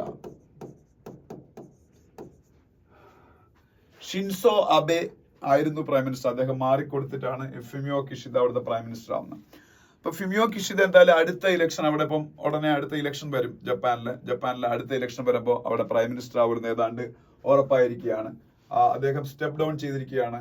Step down ചെയ്യാൻ തീരുമാനിച്ചിരിക്കുകയാണ്. ഈ അദ്ദേഹത്തിന്റെ പാർട്ടിയുടെ പേര് ലിബറൽ ഡെമോക്രാറ്റിക് പാർട്ടി എന്നാണ്. അവരാണ് ജപ്പാന് ഡെക്കേഡ്സ് ടുഗദറായിട്ട് ഭരിച്ചുകൊണ്ടിരിക്കുന്ന. അടുത്ത ഇലക്ഷനിലും അവർ തന്നെ അവിടെ വീണ്ടും ജയിക്കുള്ളൂ. അതുകൊണ്ട് ഇദ്ദേഹത്തിന് പകരം, ഫുമിയോ കിഷിദയ്ക്ക് പകരം ഈ ലിബറൽ ഡെമോക്രാറ്റിക് പാർട്ടിയെ നയിക്കാൻ പോകുന്നത് ആരാണോ അവരായിരിക്കും ജപ്പാന്റെ അടുത്ത പ്രൈം മിനിസ്റ്റർ ആകാൻ പോകുന്നത്. 1-2 ലേഡിമാരുടെ പേരും അവിടെ പറയുന്നുണ്ട്. ഈ പേര് നമ്മൾ എഴുതിയെടുക്കേണ്ട, അതൊക്കെ ജപ്പാന്റെ ഇന്റേണൽ പൊളിറ്റിക്സ് ആണ്. അപ്പൊ ആ ലേഡിമാർ ആരെങ്കിലും ആണെങ്കിൽ ജപ്പാന്റെ ഫസ്റ്റ് വുമൻ പ്രൈം മിനിസ്റ്റർ ആയിട്ട് ആ ലേഡി മാറും. ഒന്ന് രണ്ട് ലേഡീസിന്റെ പേരും പറഞ്ഞുണ്ട് ലീഡർഷിപ്പ് ചേഞ്ചിന്റെ ഇദ്ദേഹത്തിന് പകരം. അപ്പൊ ഇദ്ദേഹം ലീഡർഷിപ്പ് ഈ ലിബറൽ ഡെമോക്രാറ്റിക് പാർട്ടി ജപ്പാനെ വളരെ സ്തുത്യർഹമായ രീതിയിൽ മുന്നോട്ട് നയിച്ച പാർട്ടിയാണ്. ജപ്പാൻ ലോകത്തിലെ മോസ്റ്റ് ഡെവലപ്ഡ് നേഷൻസിൽ ഒരെണ്ണമാണ്. അതുകൊണ്ടാണ് അവിടെ തുടർച്ചയായിട്ട് അവർക്ക് അവിടെ ഭരിക്കാൻ പറ്റുന്നത്. ഇനി അടുത്ത ഇലക്ഷനിൽ അവിടെ ഓപ്പോസിഷൻ പാർട്ടി ജയിക്കാൻ സാധ്യതയില്ല, ഇവർ തന്നെ ജയിക്കുന്ന പറഞ്ഞത്. പക്ഷെ സ്റ്റിൽ എന്തുകൊണ്ട് ഫുമിയോ കിഷിദ അവിടെ പാർട്ടിയുടെ ലീഡർഷിപ്പ് പൊസിഷനിൽ സ്റ്റെപ്പ് ഡൗൺ ചെയ്യേണ്ടി വരുന്നുള്ളതിന്റെ റീസൺസ് ആയി പറഞ്ഞേക്കുന്നത്. ജപ്പാൻ ഇന്ത്യയുടെ ഒരു കീ അലയൻസ് പാർട്ട്ണർ എന്ന് പറയാൻ പറ്റില്ല, കീ ഒരു സ്ട്രാറ്റജിക് ആയിട്ടുള്ള ഒരു പങ്കാളിയാണ് ജപ്പാൻ. അതുപോലെ ജപ്പാൻ വേൾഡിലെ ലീഡിംഗ് എക്കോണമീസിൽ ഒരെണ്ണമാണ്. ഏഷ്യയിലെ ഏറ്റവും വലിയ രണ്ടാമത്തെ എക്കോണമിയാണ് ചൈന കഴിഞ്ഞാൽ. അങ്ങനെയൊക്കെ ഒരുപാട് കാര്യങ്ങളുണ്ട് ജപ്പാന്റെ കാര്യത്തിൽ. അപ്പൊ അതുകൊണ്ട് തന്നെ ജപ്പാനിൽ നടക്കുന്ന ഡെവലപ്മെന്റ്സ് എല്ലാം ഇന്ത്യക്ക് വളരെ ഇമ്പോർട്ടന്റ് ആണ്. കാര്യം ഇന്ത്യയിലെ പല മേഖലകളിൽ ഒരു കീ ഇൻവെസ്റ്റർ ജപ്പാനാണ്. ഇന്ത്യയുടെ ഇപ്പൊ വരാൻ പോകുന്ന ഇന്ത്യയുടെ ആദ്യത്തെ bullet train project between Ahmedabad and Mumbai, അഹമ്മദാബാദിനും മുംബൈയും കണക്ട് ചെയ്തുകൊണ്ടാണല്ലോ ഇന്ത്യയുടെ ആദ്യത്തെ ബുള്ളറ്റ് ട്രെയിൻ പ്രൊജക്ട് 2027-28 ആകുമ്പോൾ ഇന്ത്യയിൽ നടപ്പാവാൻ പോകുന്നത്. അത് നടപ്പാക്കുന്നവരെ ജപ്പാനാണ്. ഏതാണ്ട് 1 ലക്ഷം കോടിയോളം ആ പ്രോജക്റ്റ് ഇൻവെസ്റ്റ്മെന്റ് കൊടുത്തുകൊണ്ട്. അപ്പൊ ജപ്പാനിലെ എല്ലാ ഡെവലപ്മെന്റ്സും ഇന്ത്യക്ക് ഇമ്പോർട്ടന്റ് ആണ്. അപ്പൊ ജപ്പാനിൽ ഈ അദ്ദേഹം മാറാനുള്ള കാരണം അവിടുത്തെ ഇന്റേണൽ പൊളിറ്റിക്സ് ആണ്. അതുകൊണ്ട് അത് ഇന്ത്യയെ ബാധിക്കുന്ന വിഷയമല്ല. അദ്ദേഹം മാറി വേറൊരാൾ ലിബറൽ ഡെമോക്രാറ്റിക് പാർട്ടിയുടെ ലീഡറായി വന്ന അവിടുത്തെ പുതിയ പ്രൈം മിനിസ്റ്റർ ആയാലും ഇന്ത്യയെ ബാധിക്കാൻ പോകുന്നില്ല. ഇന്ത്യയായിട്ടുള്ള റിലേഷൻഷിപ്പ് അവർ എപ്പോഴും വർഷങ്ങളായിട്ട് മുന്നോട്ട് നല്ല രീതിയിൽ കൊണ്ടുപോകുന്നതാണ്. ഇത് വേറെ ഒന്നും അല്ല, കുറച്ച് കറപ്ഷൻ അലിഗേഷൻസ്, പൊളിറ്റിക്കൽ ഫണ്ടിങ്ങുമായിട്ട് ബന്ധപ്പെട്ട കുറച്ച് കറപ്ഷൻ അലിഗേഷൻസ്. രണ്ടാമതായിട്ട് അവിടെ ജപ്പാന്റെ സെക്യൂരിറ്റി റിലേറ്റഡ് ആയിട്ടുള്ള കുറെ പ്രോബ്ലംസ് ഉണ്ട്. ജപ്പാൻ നോർത്ത് കൊറിയ എന്നും ജപ്പാന്റെ എന്നൊക്കെ വലിയ സെക്യൂരിറ്റി പ്രോബ്ലംസ് ഫേസ് ചെയ്യുന്ന രാജ്യമാണ്. ഫുമിയോ കിഷിദയ്ക്ക് അതിലൊന്നും വലിയ അഡ്വാൻസ്മെന്റ്സ് ഉണ്ടാക്കാൻ പറ്റിയില്ല. പിന്നെ ജപ്പാനിലെ ഈ ഇടയ്ക്ക് ജപ്പാനിലെ 0% ഇൻട്രസ്റ്റ് ആയിരുന്നു. ജപ്പാനിലെ ആൾക്കാർക്ക് ലോൺ എടുത്ത ഇൻട്രസ്റ്റ് പോലും കൊടുക്കേണ്ടാത്ത ഒരു അവസ്ഥ ഉണ്ടായിരുന്നു. അതിപ്പോ 0.25% കൂട്ടി. നമ്മളെ ഇന്ത്യയിലൊക്കെ 10% മിനിമം നമ്മൾ ഇൻട്രസ്റ്റ് കൊടുക്കുന്ന സമയത്താണ് 0.25% ആണ് അവിടുത്തെ ഇൻട്രസ്റ്റ്. ഇപ്പൊ അവിടുത്തെ മെയിൻ ബാങ്ക് ഓഫ് ജപ്പാൻ വച്ചേക്കുന്ന ഇൻട്രസ്റ്റ്. അപ്പം അതുപോലും അവിടെ ക്രിറ്റിസിസത്തിന് കാരണമായി. പിന്നെ അവിടെ ഈ പോപ്പുലേഷൻ ഏജിങ് ആണ്. അവിടെ ആൾക്കാർക്ക് ആർക്കും കുട്ടികളൊന്നും വേണ്ട. അപ്പൊ വയസ്സായ ആൾക്കാർ അവിടെ കൂടുതൽ. അപ്പം അതുമൂലം ഉണ്ടാകുന്ന കുറെ പ്രോബ്ലംസ് ഉണ്ട് അവിടുത്തെ എക്കണോമിയിൽ. അവിടെ ലേബേഴ്സിന്റെ ഒക്കെ ഭയങ്കര ഷോർട്ടേജ് ഫേസ് ചെയ്യുന്നുണ്ട്. പിന്നെ അവിടെ ജീവിത ചെലവ് കൂടുന്നു. ജപ്പാന്റെ എണ്ണിന്റെ വാല്യൂ കുറഞ്ഞുകൊണ്ട് ജപ്പാനിൽ സാധനങ്ങളൊക്കെ വാങ്ങാൻ വേണ്ടിയിട്ട് കൂടുതൽ പൈസ സ്പെൻഡ് ചെയ്യേണ്ടി വരുന്നതുകൊണ്ടുണ്ടാകുന്ന ജീവിത ചെലവുകളുടെ വർധനവ്. ഇതെല്ലാം ഈ ഷിൻസോ അബെ എന്ന് പറയുന്ന ലീഡർ അൺപോപ്പുലർ ആവാൻ കാരണമായി. അദ്ദേഹത്തിന് അവിടുത്തെ പോപ്പുലാരിറ്റി ചാർട്ടിങ്ങിലൊക്കെ വളരെ മോശം അപ്രൂവലാണ്. അതിനെക്കുറിച്ചാണ്. പിന്നെ അതിന്റെ താഴോട്ട് വരുമ്പം ജപ്പാനെ സംബന്ധിച്ച് നിങ്ങൾക്ക് അറിയാവുന്ന ജപ്പാന്റെ സ്റ്റോക്ക് മാർക്കറ്റിന്റെ കാര്യം കൂടെ പറഞ്ഞു. ജപ്പാന്റെ സ്റ്റോക്ക് മാർക്കറ്റ് ഏഷ്യയിലെ ഏറ്റവും വലിയ സ്റ്റോക്ക് മാർക്കറ്റുകളിൽ ഒരെണ്ണമാണ് ടോക്കിയോ സ്റ്റോക്ക് എക്സ്ചേഞ്ച് ആണ്. ജപ്പാന്റെ സ്റ്റോക്ക് മാർക്കറ്റിന്റെ പേരെന്താണ്? Tokyo stock exchange. അതിന്റെ ഇൻഡെക്സിന്റെ പേര് നിക്കി എന്നാണ്. NIKKI നിക്കിയാണ് ജപ്പാനിലെ ടോക്കിയോ സ്റ്റോക്ക് എക്സ്ചേഞ്ച് ഇൻഡെക്സ്. നമുക്ക് ബോംബെ സ്റ്റോക്ക് എക്സ്ചേഞ്ചിന്റെ ഇൻഡെക്സ് സെൻസെക്സ് അല്ലെങ്കിൽ നാഷണൽ സ്റ്റോക്ക് എക്സ്ചേഞ്ചിന്റെ ഇൻഡെക്സ് നിഫ്റ്റി എന്നൊക്കെ പറഞ്ഞ പോലെ ടോക്കിയോ സ്റ്റോക്ക് എക്സ്ചേഞ്ചിന്റെ ഇൻഡെക്സ് നിക്കിയാണ്, NIKKI. ജപ്പാന്റെ കറൻസി yen ആണ്. ന്റെ വാല്യൂ കുറഞ്ഞതിന്റെ കാര്യമൊക്കെയാണ് ഞാൻ ഇപ്പൊ പറഞ്ഞത്. ജപ്പാന്റെ പാർലമെന്റിന്റെ പേര് ഡയറ്റ് ആണ്. അതിന്റെ കാര്യം ഇത് പറഞ്ഞു. ജപ്പാന്റെ പാർലമെന്റിന്റെ പേരെന്താണ്? ഡയറ്റ്. അതിന്റെ കാര്യവും ഈ ആർട്ടിക്കിളിന്റെ അകത്ത് പറയുന്നുണ്ട്. ജപ്പാന്റെ പാർലമെന്റിന്റെ പേര് ഡയറ്റ് എന്നാണ്. ഡയറ്റ്. ജപ്പാനിലെ ബാക്കി കാര്യങ്ങളൊക്കെ ജപ്പാൻ ആക്ച്വലി ഒരു എംപററാണ് ഭരിക്കുന്നത്. ഇപ്പം ഇംഗ്ലണ്ടിൽ പ്രൈം മിനിസ്റ്റർ കീർ സ്റ്റാമർ ഇംഗ്ലണ്ടിന്റെ പ്രൈം മിനിസ്റ്റർ എന്ന് പറയുമ്പോൾ അദ്ദേഹത്തിന് മുകളിൽ ചാൾസ് ഉണ്ട്. King Charles. അതാണ് ഇവിടുത്തെ പ്രസിഡന്റ്, ഇന്ത്യയുടെ പ്രസിഡന്റ് പോലെ അവിടുത്തെ നോമിനൽ ഹെഡ്. അതുപോലെ ജപ്പാനിൽ എംപറർ ഉണ്ട്. ജപ്പാനിൽ ഇപ്പോഴത്തെ എംപററുടെ പേര് നരുഹിതോ എന്നാണെന്നാണ് എന്റെ ഓർമ്മ. നരുഹിതോ ഒന്ന് നോക്കിക്കോളണേ, ഗൂഗിളിൽ സെർച്ച് ചെയ്താൽ കിട്ടും. നരുഹിതോ എന്നാണ് എന്റെ ഓർമ്മ ജപ്പാന്റെ എംപററുടെ പേര്. പിന്നെ how can traffic which causes air pollution B controlled എന്നൊരു ആർട്ടിക്കിൾ ഉണ്ട്. ഇത് പൊല്യൂഷനായിട്ട് ബന്ധപ്പെട്ട ഒരു ആർട്ടിക്കിൾ ആണ്. അപ്പൊ അത് നമ്മൾ പൊല്യൂഷൻ കൺട്രോൾ ചെയ്യാൻ വേണ്ടി എടുക്കാൻ പോണ കുറച്ച് ഇഫക്റ്റീവ് മെഷേഴ്സിനെ കുറിച്ച് ആദ്യം പറഞ്ഞേക്കുന്നത്. അപ്പം നമ്മളെ വേൾഡിലെ മോസ്റ്റ് പൊല്യൂട്ടഡ് ആയിട്ടുള്ള 100 സിറ്റീസിൽ 83 സിറ്റീസും ഇന്ത്യയിലാണ്. അത് ബ്രിട്ടീഷ് മെഡിക്കൽ ജേർണലിന്റെ എസ്റ്റിമേറ്റ് ആണ് അത് പറയുന്നത്. ലോകത്തില് പൊല്യൂഷൻ മൂലം ഉണ്ടാകുന്ന ഡെത്തില് ചൈന കഴിഞ്ഞ ഏറ്റവും കൂടുതൽ ഡെത്ത് ഇന്ത്യയിലാണ്. 2.1 മില്യൺ ആൾക്കാർ പൊല്യൂഷൻ കൊണ്ട് മരിക്കുന്നുണ്ട് ഇന്ത്യയിൽ. 99% ഓഫ് ആൾക്കാരും ഗ്ലോബൽ ആവറേജ് ആയിട്ട് കമ്പയർ ചെയ്യുമ്പോൾ മോശം ക്വാളിറ്റിയുള്ള എയർ ആണ് കൺസ്യൂം ചെയ്യുന്നത്. ഞാനും നിങ്ങൾ ഉൾപ്പെടെ 99% ആൾക്കാർ നമ്മളെല്ലാം ഇൻഹേൽ ചെയ്യുന്ന എയർ എന്ന് പറയുന്നത് WHO സ്റ്റാൻഡേർഡ് ഉള്ള എയർ അല്ല. അങ്ങനെയുള്ള കുറെ പ്രോബ്ലംസ് ഉണ്ട്.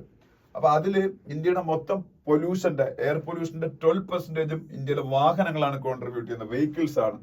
ആ വാഹനങ്ങളിൽ നിന്ന് വരുന്ന പൊല്യൂഷനിൽ ഭയങ്കര ഒരു പ്രശ്നമുള്ള വെച്ചാൽ പാർട്ടിക്കുലേറ്റ് മാറ്റർ ഉണ്ടല്ലോ, PM particulate matter value 2.5 PM 2.5 value ഉള്ള എമിഷനാണ് പലപ്പോഴും വാഹനങ്ങളിൽ നിന്നുള്ളത്. ഈ PM 2.5 അല്ലെങ്കിൽ പാർട്ടിക്കുലേറ്റ് മാറ്റർ 2.5 ഉള്ള പൊല്യൂട്ടൻസിന്റെ പ്രശ്നം എന്ന് വെച്ചാൽ അത് ഭയങ്കര മൈക്രോ പൊല്യൂട്ടൻസ് ആയിരിക്കും. ഇത് നമ്മളെ ശ്വാസകോശത്തിലേക്കൊക്കെ പോയി ഭയങ്കര പ്രശ്നങ്ങൾ ഉണ്ടാക്കാൻ സാധ്യതയുണ്ട്. ഈവൻ ബ്ലഡിലേക്ക് കലരാൻ സാധ്യതയുണ്ട്. അത് നമുക്ക് റെസ്പിറേറ്ററി ആൻഡ് കാർഡിയോവാസ്കുലർ ഇഫക്ട്സ് ഉണ്ടാക്കും. ഇതിന് പുറമെ ഇന്ത്യയിലെ ഹെവി വെഹിക്കിൾസ് ഭയങ്കരമായിട്ട് നൈട്രജൻ ഓക്സൈഡ് എമിറ്റ് ചെയ്യുന്നുണ്ട്. കാർബൺ എമിഷന് പുറമെ നൈട്രജൻ ഓക്സൈഡ് എമിഷൻ. ഈ കാർബൺ എമിഷന്റെ ഏതാണ്ട് അതേ ഇമ്പാക്ട് തന്നെയാണ് നൈട്രജൻ ഓക്സൈഡ് എമിഷനും ഉണ്ടാക്കുന്നത്. അപ്പൊ ഇന്ത്യയിലെ മൊത്തം വെഹിക്കിൾ എന്നുള്ള പൊല്യൂഷനാണ് മൊത്തം എയർ പൊല്യൂഷന്റെ 12% കോൺട്രിബ്യൂട്ട് ചെയ്തെന്ന് പറയുന്നത്. ആ വെഹിക്കിൾ പൊല്യൂഷനിൽ തന്നെ ഹെവി വെഹിക്കിൾസ് ആണ് മൊത്തം വെഹിക്കുലർ പൊല്യൂഷന്റെ 60 to 70% കോൺട്രിബ്യൂട്ട് ചെയ്യുന്നത്. ഹെവി വെഹിക്കിൾസ് എന്ന് പറയുമ്പോൾ നമ്മളെ ട്രക്കുകൾ, അതുപോലെ കൊമേഴ്ഷ്യൽ വെഹിക്കിൾസ് ഉണ്ടല്ലോ, ടെമ്പോകൾ, അതുപോലെ ബസ്സസ്, നമ്മുടെ ബസ്സുകളൊക്കെ ഉണ്ടല്ലോ, അങ്ങനെയുള്ള സംഭവങ്ങൾ. അപ്പൊ ആ പൊല്യൂഷൻ കൺട്രോൾ ചെയ്യാൻ വേണ്ടി ഇപ്പൊ ബ്യൂറോ ഓഫ് എനർജി എഫിഷ്യൻസി കുറെ കാര്യങ്ങൾ ചെയ്യാൻ പോയാ. അപ്പൊ അതില് കഫെ എന്ന് പറഞ്ഞൊരു നോം ഉണ്ട്. കഫെ എന്ന് പറഞ്ഞാൽ കോർപ്പറേറ്റ് ആവറേജ് ഫ്യൂൽ എക്കോണമി എന്ന് പറയും. Cafe corporate average fuel economy. അതെന്താണെന്ന് ഡീറ്റെയിൽ ആയിട്ട് ഞാൻ നോക്കിയിട്ടില്ല. അതെനിക്ക് തോന്നുന്നത് ഈ കാർബൺ എമിഷനുമായിട്ട് ബന്ധപ്പെട്ട, ഈ വാഹനങ്ങളിൽ നിന്നുള്ള കാർബൺ എമിഷനുമായിട്ട് ബന്ധപ്പെട്ട കുറെ നോംസ് ആണെന്ന് തോന്നുന്നു. ഈ ഭാരത് 3-4 എന്നൊക്കെ പറയുന്ന പോലെ കഫെ നോംസ്. ഈ കഫയുടെ expansion corporate average fuel economy norms. അതിൽ കഫെ 3 നോംസ് ആണ് ഇനി വരാൻ പോണത് 2027 തൊട്ട് 32 വരെ. കഫെ 4 നോംസ് 2032 തൊട്ട് 37 വരെ. അതൊക്കെ അവർ പറയുന്നുണ്ട്.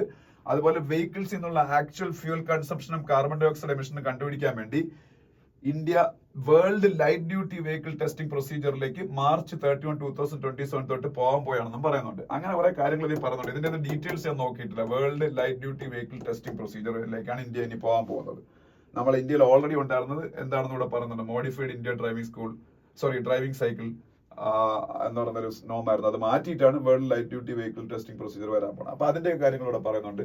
പ്ലസ് ഇതിന് പുറമെ മറ്റ് എന്തൊക്കെ കാര്യങ്ങൾ ചെയ്യാൻ ഉള്ളതാണ്. Commercial vehicles scrappage policy 2022 government കൊണ്ടുവന്നിട്ടുണ്ട്. അതായത് നമ്മളെ പാസഞ്ചർ വെഹിക്കിൾസ് ആണെങ്കിൽ 20 വർഷം കഴിയുമ്പോഴും, അത് ഇപ്പോഴും ഉള്ളതാണ്, ടെസ്റ്റിംഗ് ഒക്കെ നടത്തുന്നത്. കൊമേഴ്ഷ്യൽ വെഹിക്കിൾസ് ആണെങ്കിൽ 15 വർഷം കഴിയുന്നവരും ഫിറ്റ്നസ് സർട്ടിഫിക്കറ്റ് വാങ്ങണം. ഈ ഫിറ്റ്നസ് സർട്ടിഫിക്കറ്റ് വാങ്ങുന്ന നേരത്തെ പരാജയപ്പെട്ടാൽ അപ്പൊ തന്നെ ആ വാഹനം സ്ക്രാപ്പ് ചെയ്യണമെന്നാണ്. ഇനി ഈ ഫിറ്റ്നസ് സർട്ടിഫിക്കറ്റ് ഒക്കെ കിട്ടിക്കഴിഞ്ഞാലും വേണമെങ്കിൽ ആ വാഹനം നമുക്ക് സ്ക്രാപ്പ് ചെയ്യാനുള്ള പോളിസി നമുക്ക് ഇനിഷ്യേറ്റീവ് ഉണ്ട്. അത് ഈ വെഹിക്കിൾ സ്ക്രാപ്പേജ് പോളിസിയിൽ 2022 വന്നേരം പറയുന്നുണ്ട്. മഹാരാഷ്ട്രയിലൊക്കെ ഇൻസെന്റീവ്സ് കൊടുക്കുന്നുണ്ട് സ്ക്രാപ്പ് ചെയ്യാൻ. നമ്മള് ഇപ്പൊ എന്റെ ഒരു വാഹനം 20 വർഷം പഴക്കമുള്ളതാണെന്നുണ്ടെങ്കിൽ വീണ്ടും ടെസ്റ്റ് സർട്ടിഫിക്കറ്റ് ഒക്കെ മേടിച്ച് ഞാനത് ഫിറ്റ്നസ് സർട്ടിഫിക്കറ്റ് മേടിച്ച് കൊണ്ട് നടക്കുന്നേക്കാളും ചിലപ്പോൾ എനിക്ക് ലാഭം പുതിയൊരു വാഹനം ഈ ഇതിലെ ഇൻസെന്റീവ്സ് ഉപയോഗപ്പെടുത്തിക്കൊണ്ട് വാങ്ങുന്നതായിരിക്കും. അത് ആ ഇൻസെന്റീവ്സിനെ കുറിച്ചൊക്കെ ഇവിടെ ജസ്റ്റ് പറയുന്നുണ്ട്. അപ്പം ആ ഇൻസെന്റീവ്സ് മഹാരാഷ്ട്ര പോലുള്ള സ്റ്റേറ്റുകൾ നടപ്പാക്കി കഴിഞ്ഞു. പക്ഷെ കർണാടകം പോലുള്ള സ്റ്റേറ്റുകൾ ചില ഇൻഫ്രാസ്ട്രക്ചർ ബോട്ടിൽ നെക്സ് മൂലം ഇപ്പോഴും ഈ സ്ക്രാപ്പേജ് പോളിസി നടപ്പാക്കിയിട്ടില്ല. അതിന്റെ കാര്യങ്ങൾ. അപ്പൊ അതൊക്കെ ഇഫക്റ്റീവായിട്ട് നടപ്പാക്കിയാൽ കുറെ ഹെവി വെഹിക്കിൾസും കുറെ പാസഞ്ചർ വെഹിക്കിൾസും ഒക്കെ ഏജിങ് ആയിട്ടുള്ള വെഹിക്കിൾസ് നമുക്ക് റോഡിൽ നിന്ന് പിൻവലിക്കാൻ പറ്റും. അപ്പൊ അതിന് പകരം പുതിയ വെഹിക്കിൾസ് പകരം ഇറങ്ങും. അതിന് കുറെ ഇൻസെന്റീവ് ഗവൺമെന്റ് കൊടുക്കും. അപ്പൊ അതൊക്കെ നമ്മളെ പൊല്യൂഷൻ കുറയ്ക്കാൻ സഹായിക്കും, വെഹിക്കുലാർ പൊല്യൂഷൻ കുറയ്ക്കാൻ. അതിനെ കുറിച്ച് എഴുതി പറയാം. ഓക്കെ, പിന്നെ നമ്മൾ മറ്റ് ന്യൂസുകളിലേക്ക് പോകുമ്പോ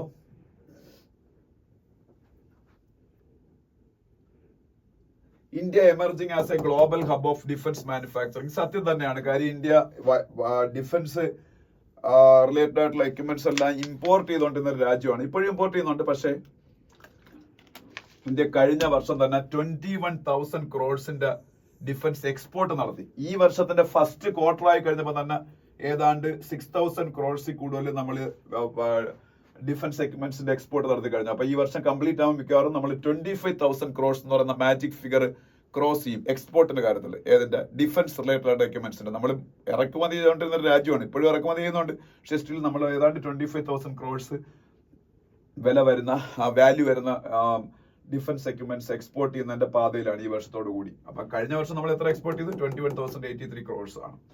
അതിന്റെ കുറെ കാര്യങ്ങളാണ്.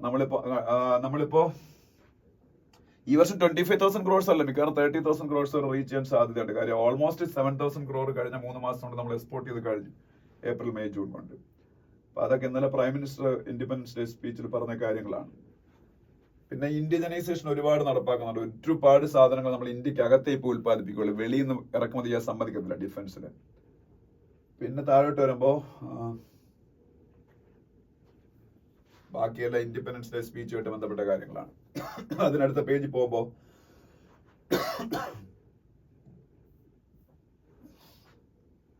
ഈ യൂണിഫോം സിവിൽ കോഡ് നടപ്പാക്കുന്നതിൽ BJPയുടെ ഇപ്പോഴത്തെ ഗവൺമെന്റ് ബുദ്ധിമുട്ടാനാണ് സാധ്യത. കാര്യം അലയൻസ് പാർട്ട്നേഴ്സ് ആയിട്ടുള്ള പാർട്ടികളെ കൺവിൻസ് ചെയ്യാൻ ഭയങ്കര ബുദ്ധിമുട്ടായിരിക്കും എന്ന് കൂടെ പറയുന്നുണ്ട്. ഈവൻ BJPക്ക് അകത്തുള്ള ലീഡേഴ്സ് തന്നെ പല കൺസേൺസും പറഞ്ഞിട്ടുണ്ട്. കാര്യം ഇന്ത്യ എന്ന് പറഞ്ഞാൽ India is having a very substantial population of indigenous people. That means tribal peoples are there. These tribal people have their own identity, their own rituals. അപ്പോൾ അവരെ എല്ലാവരെയും നമ്മളെ യൂണിഫോം സിവിൽ കോഡിന്റെ അകത്തോട്ട് കൊണ്ടുവരാൻ പറ്റില്ല. ഉത്തരാഖണ്ഡിൽ ഞാൻ പറഞ്ഞു യൂണിഫോം സിവിൽ കോഡ് ഇന്ത്യയിൽ ഇൻഡിപെൻഡൻസ് കിട്ടിയതിന് ശേഷം ആദ്യമായിട്ട് നടപ്പാക്കിയ സ്റ്റേറ്റ് ഉത്തരാഖണ്ഡാണ്. ഗോവയിൽ ഓൾറെഡി ഉണ്ട്, അത് പക്ഷേ ഇന്ത്യ നടപ്പാക്കിയതല്ല, പണ്ട് പോർച്ചുഗീസുകാർ അവിടെ ഭരിക്കുന്ന സമയത്ത് നടപ്പാക്കിയതാണ്. ഈ ഉത്തരാഖണ്ഡിൽ പോലും ട്രൈബൽ പീപ്പിളിന് ഷെഡ്യൂൾഡ് ട്രൈബ് എന്ന് അതിൻ്റെ അകത്ത് ഉൾപ്പെടുത്തിയിട്ടില്ല. അവരെ എക്സംപ്റ്റഡ് ആണ്, അവരെ യൂണിഫോം സിവിൽ കോഡിൽ നിന്ന് എക്സംപ്റ്റഡ് ആണ്. അങ്ങനെയൊക്കെ ഇത് ചെയ്യാൻ പറ്റുള്ളൂ ഇന്ത്യ പോലുള്ള ഒരു ഡൈവേഴ്സ് കൺട്രിയിൽ. പിന്നെ NMC കുറിച്ചൊരു ന്യൂസ് ഇവിടെ ഉണ്ട്. NMC, national medical commission. What is NMC, national medical commission എന്ന് ആരെങ്കിലും ചോദിച്ചാൽ, നാഷണൽ മെഡിക്കൽ കമ്മീഷൻ ആണ് ഇന്ത്യയുടെ മെഡിക്കൽ എഡ്യൂക്കേഷൻ റെഗുലേറ്റർ എന്ന് പറയുന്നത്. മെഡിക്കൽ എഡ്യൂക്കേഷൻ സെക്ടറിലെ റെഗുലേറ്റർ ആണ് national medical commission. Bar council of India, ഇന്ത്യയിലെ ലോ പ്രൊഫഷന്റെ റെഗുലേറ്റർ എന്ന് പറയുന്ന പോലെ ഇന്ത്യയുടെ ലോ പ്രൊഫഷന്റെ റെഗുലേറ്റർ, അഡ്വക്കേറ്റ് പ്രൊഫഷന്റെ റെഗുലേറ്റർ ആണ് bar council of India, BCI. അതുപോലെയാണ് നാഷണൽ മെഡിക്കൽ കമ്മീഷൻ ആണ് ഇന്ത്യയുടെ മെഡിക്കൽ എഡ്യൂക്കേഷന്റെ റെഗുലേറ്റർ. ഇന്ത്യയിലെ ഇതൊന്ന് പഠിച്ചു വെച്ചാണ്. ഈ ഒരു ടൈഗർ റിസർവ് ഒരു പ്രത്യേകതയുണ്ട്. നംദഫ ഇത് അരുണാചൽ പ്രദേശിലാണ് കേട്ടോ. Namdapha national park and tiger reserve Arunachal പ്രദേശിലാണ്. ഇന്ത്യയിലെ ഈസ്റ്റേൺ മോസ്റ്റ് ടൈഗർ റിസർവ് ആണ്. ഇന്ത്യയുടെ ഈസ്റ്റേൺ മോസ്റ്റ് പാർട്ടിലുള്ള ടൈഗർ റിസർവ് ഏതാണെന്ന് വെച്ചാൽ നംദഫയാണ്. NAMDAPHA. അത് എവിടെയാണ്? അരുണാചൽ പ്രദേശ്. ആന്ധ്രാപ്രദേശ് അല്ല, ഞാൻ ഇവിടെ AP എന്നാണ് എഴുതിയത്, അരുണാചൽ പ്രദേശ് ആണത്. Arunachal Pradesh.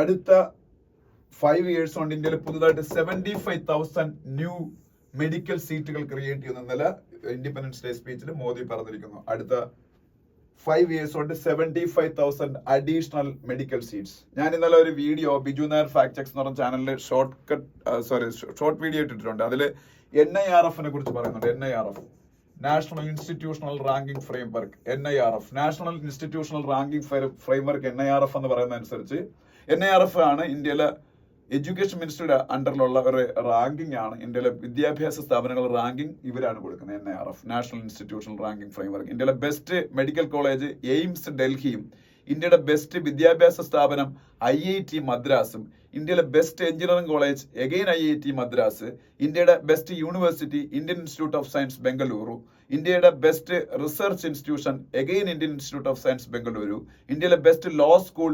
National law university Bengaluru, ഇന്ത്യയിലെ best B school IIM Ahmedabad. അതിൽ 3rd പൊസിഷനിൽ നമ്മളെ കാലിക്കറ്റ് എന്നുള്ള IIM കാലിക്കറ്റ്, IIM കോഴിക്കോടുണ്ട്. ഇന്ത്യയിലെ ബെസ്റ്റ് ഡെന്റൽ കോളേജ് ചെന്നൈയിലുള്ള ഒരു കോളേജാണ്. ഇന്ത്യയിലെ best arts college Hindu college Delhi. 2ാം സ്ഥാനത്ത് Miranda house college Delhi, best arts college. അതുപോലെ ഇന്ത്യയിലെ ബെസ്റ്റ് ഇതുപോലെ ഒരുപാട് സംഭവങ്ങൾ അത് ഇവരാണ് റാങ്കിങ് ചെയ്യുന്നത്. അത് ഞാനൊരു വീഡിയോ ആയിട്ട് എൻ്റെ അകത്ത് ഇട്ടിട്ടുണ്ട്, ഷോർട്ട് വീഡിയോ ആയിട്ട്, നമ്മളെ ബിജു നായർ ഫാക്ട് ചെക്സ് എന്ന് പറയുന്ന ചാനലിൽ. അതുപോലെ ഇന്നലെ ഞാൻ അതേ ചാനലിൽ തന്നെ ബിജു നായർ ഫാക്ട് ചെക്സ് എന്ന് പറഞ്ഞ ചാനൽ അമേരിക്കയെ എന്തുകൊണ്ട് ഇന്ത്യ കൂടുതൽ വിശ്വസിക്കാൻ പാടില്ല എന്നൊരു വീഡിയോ ഇട്ടിട്ടുണ്ട്. അത് കാണുക, നിങ്ങൾ കാണുമ്പോൾ കുറെ ഐഡിയാസ് കിട്ടും അതുവഴി. അതുകൊണ്ടാണ് പറയുന്നത്. അത് എന്റെ ഐഡിയ ആയിരിക്കില്ല നിങ്ങളുടെ ഐഡിയ, പക്ഷെ ഞാൻ എന്റെ വ്യൂ പോയിന്റിൽ കൂടെ അതെല്ലാം പറയുന്നത്. പിന്നെ PM speaks about rice in വേണ്ട, അതൊക്കെ പലതവണ നമ്മൾ ഡിസ്കസ് ചെയ്ത കാര്യങ്ങളാണ്. ഇന്ത്യയിലെ അൺഎംപ്ലോയ്മെന്റ് ഡേറ്റയെ കുറിച്ചൊക്കെയാണ്. ഇന്നത്തെ പത്രത്തിലെ വേൾഡ് പേജിൽ ഒരു പ്രധാനപ്പെട്ട ന്യൂസ് എന്ന് പറയുന്നത് നമ്മളെ തൊട്ടടുത്ത് ഏതാണ്ട് അടുത്ത് കിടക്കുന്ന ആസിയാൻ രാജ്യമാണ് Thailand. ASEAN association of south east Asian nations ആണല്ലോ ആസിയാൻ എന്ന് പറയുന്നത്. Association of south east Asian nations, ആസിയാനിലെ ഒരു രാജ്യമാണ് തായ്ലൻഡ്. തായ്ലൻഡിന്റെ ഇപ്പോഴത്തെ പ്രൈം മിനിസ്റ്ററായ ശ്രദ്ധ തവിസിന് അവിടുത്തെ കോടതി ചില കാര്യങ്ങൾ കൊണ്ട് പുറത്താക്കി. അതുകൊണ്ട് തായ്ലൻഡിന്റെ പുതിയ പ്രൈം മിനിസ്റ്റർ ആവാൻ പോകുന്ന ആള് പഴയ പ്രൈം മിനിസ്റ്റർ ആയിരുന്ന തക്ഷിൻ ഷിനവത്രയുടെ മകളാണ്. ദക്ഷിൺ ഷിനോത്രയുടെ പേരൊന്നും നിങ്ങൾ ഇപ്പൊ തൽക്കാലം പഠിക്കണ്ട. അവരെ മകള്, ഈ പേരൊക്കെ എഴുതാൻ ഒത്തിരി പാടാണ്, ഞാൻ ഇവിടെ എഴുതിയിടാം, നിങ്ങൾ വായിച്ചോ.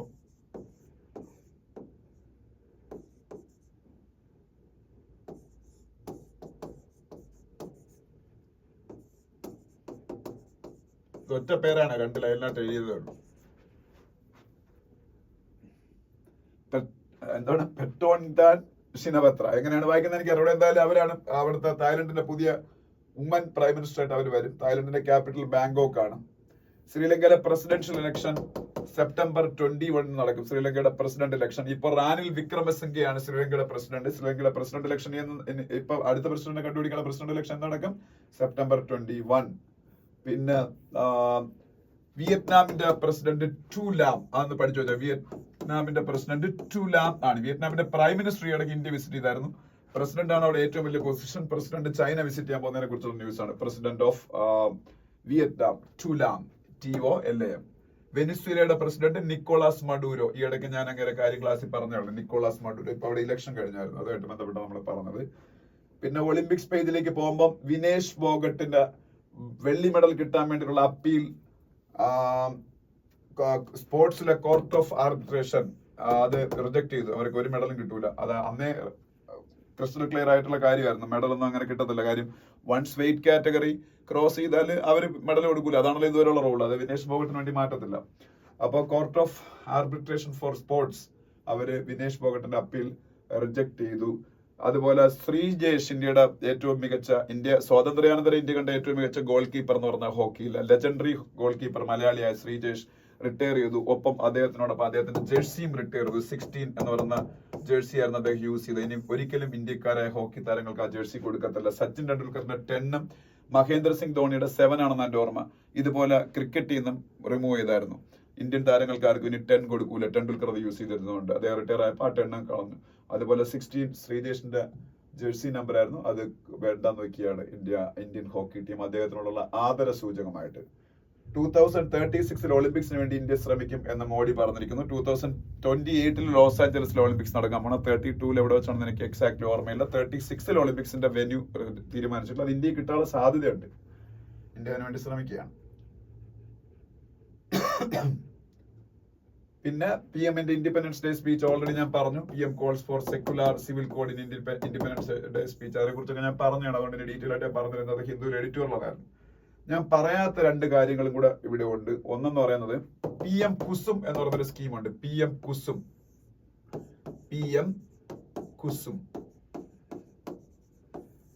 കുസും സ്കീമിന്റെ എക്സ്പാൻഷൻ പ്രധാനമന്ത്രി കിസാൻ ഊർജ സുരക്ഷ ഏവം ഉത്ഥാൻ മഹാഭിയാൻ എന്നാണ്. PM കുസും എന്ന് പറഞ്ഞൊരു അബ്രിവേഷൻ ആണ്. എക്സ്പാൻഷൻ പ്രധാനമന്ത്രി കിസാൻ ഊർജ സുരക്ഷ ഏവം ഉത്ഥാൻ മഹാഭിയാൻ. അതിന്റെ ഉദ്ദേശ്യം ഇന്ത്യയിലെ 100 ഗിഗാവാട്ട് സോളാർ പവർ കൃഷിയിടങ്ങളിൽ നിന്ന് ഉൽപ്പാദിപ്പിക്കുക. ഫാമേഴ്സിന്റെ ലാൻഡിൽ നിന്ന് ഉൽപ്പാദിപ്പിക്കുക 100 ഗിഗാവാട്ട് സോളാർ പവർ. രണ്ടാമത് ഇന്ത്യയിൽ 14 ലക്ഷം 14 ലാഖ് സോളാർ പമ്പുകൾ സ്ഥാപിക്കുക. കർഷകർ ഉപയോഗിക്കുന്ന പമ്പ് ഇപ്പം സാധാരണ ഇലക്ട്രിസിറ്റിയിലാണ് പ്രവർത്തിക്കുന്നത്. അത് സോളാർ പമ്പാക്കി അത്രയും അവർക്ക് ലാഭമാണ്. നമ്മളുടെ ഇലക്ട്രിസിറ്റി ഒക്കെ സേവ് ചെയ്യാൻ പറ്റും. പിന്നെ 35 ലക്ഷം ഗ്രിഡ് കണക്റ്റഡ് സോളാർ പമ്പുകൾ സ്ഥാപിക്കുക 35 ലാക്സ്. അപ്പം ലക്ഷ്യങ്ങൾ എന്തൊക്കെയായിരുന്നു? 100 gigawatt solar power plant farmers owned ലാൻഡിൽ സ്ഥാപിക്കുക, 14 ലാക്ക് സോളാർ പമ്പുകൾ ഇൻസ്റ്റാൾ ചെയ്യുക, 35 ലാക്ക് ഗ്രിഡ് കണക്റ്റഡ് അഗ്രികൾച്ചറൽ പമ്പുകൾ സ്ഥാപിക്കുക. പക്ഷെ ഇത് ഇങ്ങനെയൊക്കെയാണ് ലക്ഷ്യമെങ്കിലും ഈ ലക്ഷ്യം ഇതുവരെയും അതിന്റെ പകുതി പോലെ അച്ചീവ് ചെയ്യാൻ കഴിഞ്ഞിട്ടില്ല. അപ്പൊ അത് അച്ചീവ് ചെയ്യാനുള്ള വർഷം കൂടെ പഠിച്ചു വെച്ചേക്കണം. ഇതെല്ലാം 2026 ആണ്. PM കുസും സ്കീമിന്റെ ലക്ഷ്യങ്ങൾ 3 ഞാൻ പറഞ്ഞു. ആ ലക്ഷ്യങ്ങൾ അച്ചീവ് ചെയ്യാൻ വച്ചിരിക്കുന്ന വർഷം 2026. PM കുസും സ്കീമിന്റെ ഡെഡ് ലൈൻ പഠിച്ചു വെച്ചേക്കുക. അപ്പൊ അത് ഇപ്പം ഡ്രോൺസിന്റെ digital boost revive solar power installation scheme എന്ന് പറയുന്ന സംഭവം. അത് ഡ്രോൺസ് ഒക്കെ യൂസ് ചെയ്തുകൊണ്ട് ഈ ലാൻഡ് ഒക്കെ സർവേ നടത്തി ഏത് ലാൻഡിലാണ് കർഷകരുടെ ഏത് ലാൻഡിലാണ് നമുക്ക് ഇതൊക്കെ ഇംപ്ലിമെന്റ് ചെയ്യാൻ പറ്റുന്നതൊക്കെ നോക്കാൻ വേണ്ടിയിട്ടാണ്. അപ്പൊ കുറച്ചുകൂടെ ഫാസ്റ്റ് ആക്കാനായി സംഭവം. അതുപോലെ സെൻട്രൽ ഗവൺമെന്റ് ഇന്നലെ launches new AI based surveillance system to manage pest connect scientist with farmers എന്ന് പറയുന്ന ന്യൂസ് കാണാം. സംഭവം എന്ന് വെച്ചാൽ ആർട്ടിഫിഷ്യൽ ഇന്റലിജൻസിന്റെ സഹായത്തോടുകൂടി ഫാമേഴ്സിന് ഡയറക്ട്ലി ഇന്ത്യയിലെ ബെസ്റ്റ് അഗ്രികൾച്ചറൽ സയന്റിസ്റ്റുമാരുമായിട്ട് കമ്മ്യൂണിക്കേറ്റ് ചെയ്യാൻ പറ്റും. എന്നിട്ട് ഏത് പെസ്റ്റിനെതിരെ ഏത് പിന്നീട് ഈ പറഞ്ഞ പോയിസൺസ് ഒക്കെ അതാത് സമയത്ത് യൂസ് ചെയ്യണം. എത്ര ക്വാണ്ടിറ്റി യൂസ് ചെയ്യണം. ഇത് ഇപ്പൊ ഇത്രയും കാലം ഇത് വിൽക്കുന്നോ എന്തെങ്കിലും വായി തോന്നുന്നു പറഞ്ഞു കൊടുക്കും. നമ്മൾ പെസ്റ്റ് ഒരു ഷോപ്പിൽ പോയി വാങ്ങുമ്പോൾ പോയിസൺ ഇതുമായിട്ട് ബന്ധപ്പെട്ട സംഭവം ഒരു ഷോപ്പിൽ പോയി വാങ്ങുമ്പോൾ അപ്പൊ അവൻ പറയുന്ന കേട്ടായിരിക്കും ചെയ്യുന്നത്. പക്ഷെ ഇതിന്റെ എക്സ്പെർട്ടുകൾ, സയന്റിസ്റ്റുകൾ, ഇപ്പൊ ICAR സയന്റിസ്റ്റുകളുണ്ട്. ഇന്ത്യയുടെ agriculture Indian council of agriculture research, ICAR സയന്റിസ്റ്റുകളായിട്ട് ഡയറക്ട്ലി കമ്മ്യൂണിക്കേറ്റ് ചെയ്യാൻ പറ്റും ആർട്ടിഫിഷ്യൽ ഇന്റലിജൻസിന്റെ സഹായത്തോടെ. നമ്മളുടെ മൊബൈൽ ഫോണിൽ ഫോട്ടോ എടുത്ത് ഒരു ആപ്പിന്റെ സഹായത്തോടു കൂടിയാണ് ഈ പെസ്റ്റിന്റെ ഒക്കെ ഫോട്ടോ എടുത്ത് അവരുമായിട്ട് ഡയറക്ട്ലി കണക്ട് ചെയ്ത് അവരെ എക്സ്പെർട്ട് അഡ്വൈസർ നമുക്ക് ഇതെല്ലാം ചെയ്യാൻ പറ്റും. അപ്പൊ നമുക്ക് അത് ഭയങ്കര യൂസ്ഫുൾ ആയിരിക്കും. അതിനുവേണ്ടി കൊണ്ടുവരുന്ന സ്കീമാണ് NPSS, national pest surveillance system. NPSS artificial ഇന്റലിജൻസിന്റെ സഹായത്തോടെ അത് പ്രവർത്തിക്കുന്ന കർഷകർക്ക് ഒരു ബൂണായിരിക്കും. അതൊരു പാത്ത് ബ്രേക്കിംഗ് ആയിട്ടുള്ള ഇനിഷ്യേറ്റീവ് ആയിരിക്കും എന്നാണ് പറഞ്ഞത്. NPSS national pest surveillance system.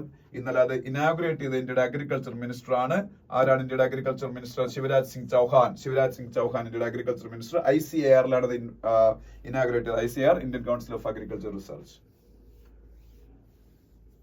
ബാക്കി എല്ലാ പേജിലും ഓരോരോ CM ആയിരുന്നല്ല അഡ്രസ് ചെയ്യുന്ന പിണറായി വിജയനും ഏകനാഥ് ഷിൻഡെ മഹാരാഷ്ട്രയുടെ ചീഫ് മിനിസ്റ്റർ ഫ്ലാഗ് ഹോയിസ്റ്റിംഗ് ചെയ്യുന്നു. ഇവിടെ ഭജൻലാൽ ശർമ്മ രാജസ്ഥാന്റെ ചീഫ് മിനിസ്റ്റർ ഫ്ലാഗ് ഹോയിസ്റ്റ് ചെയ്യുന്നു.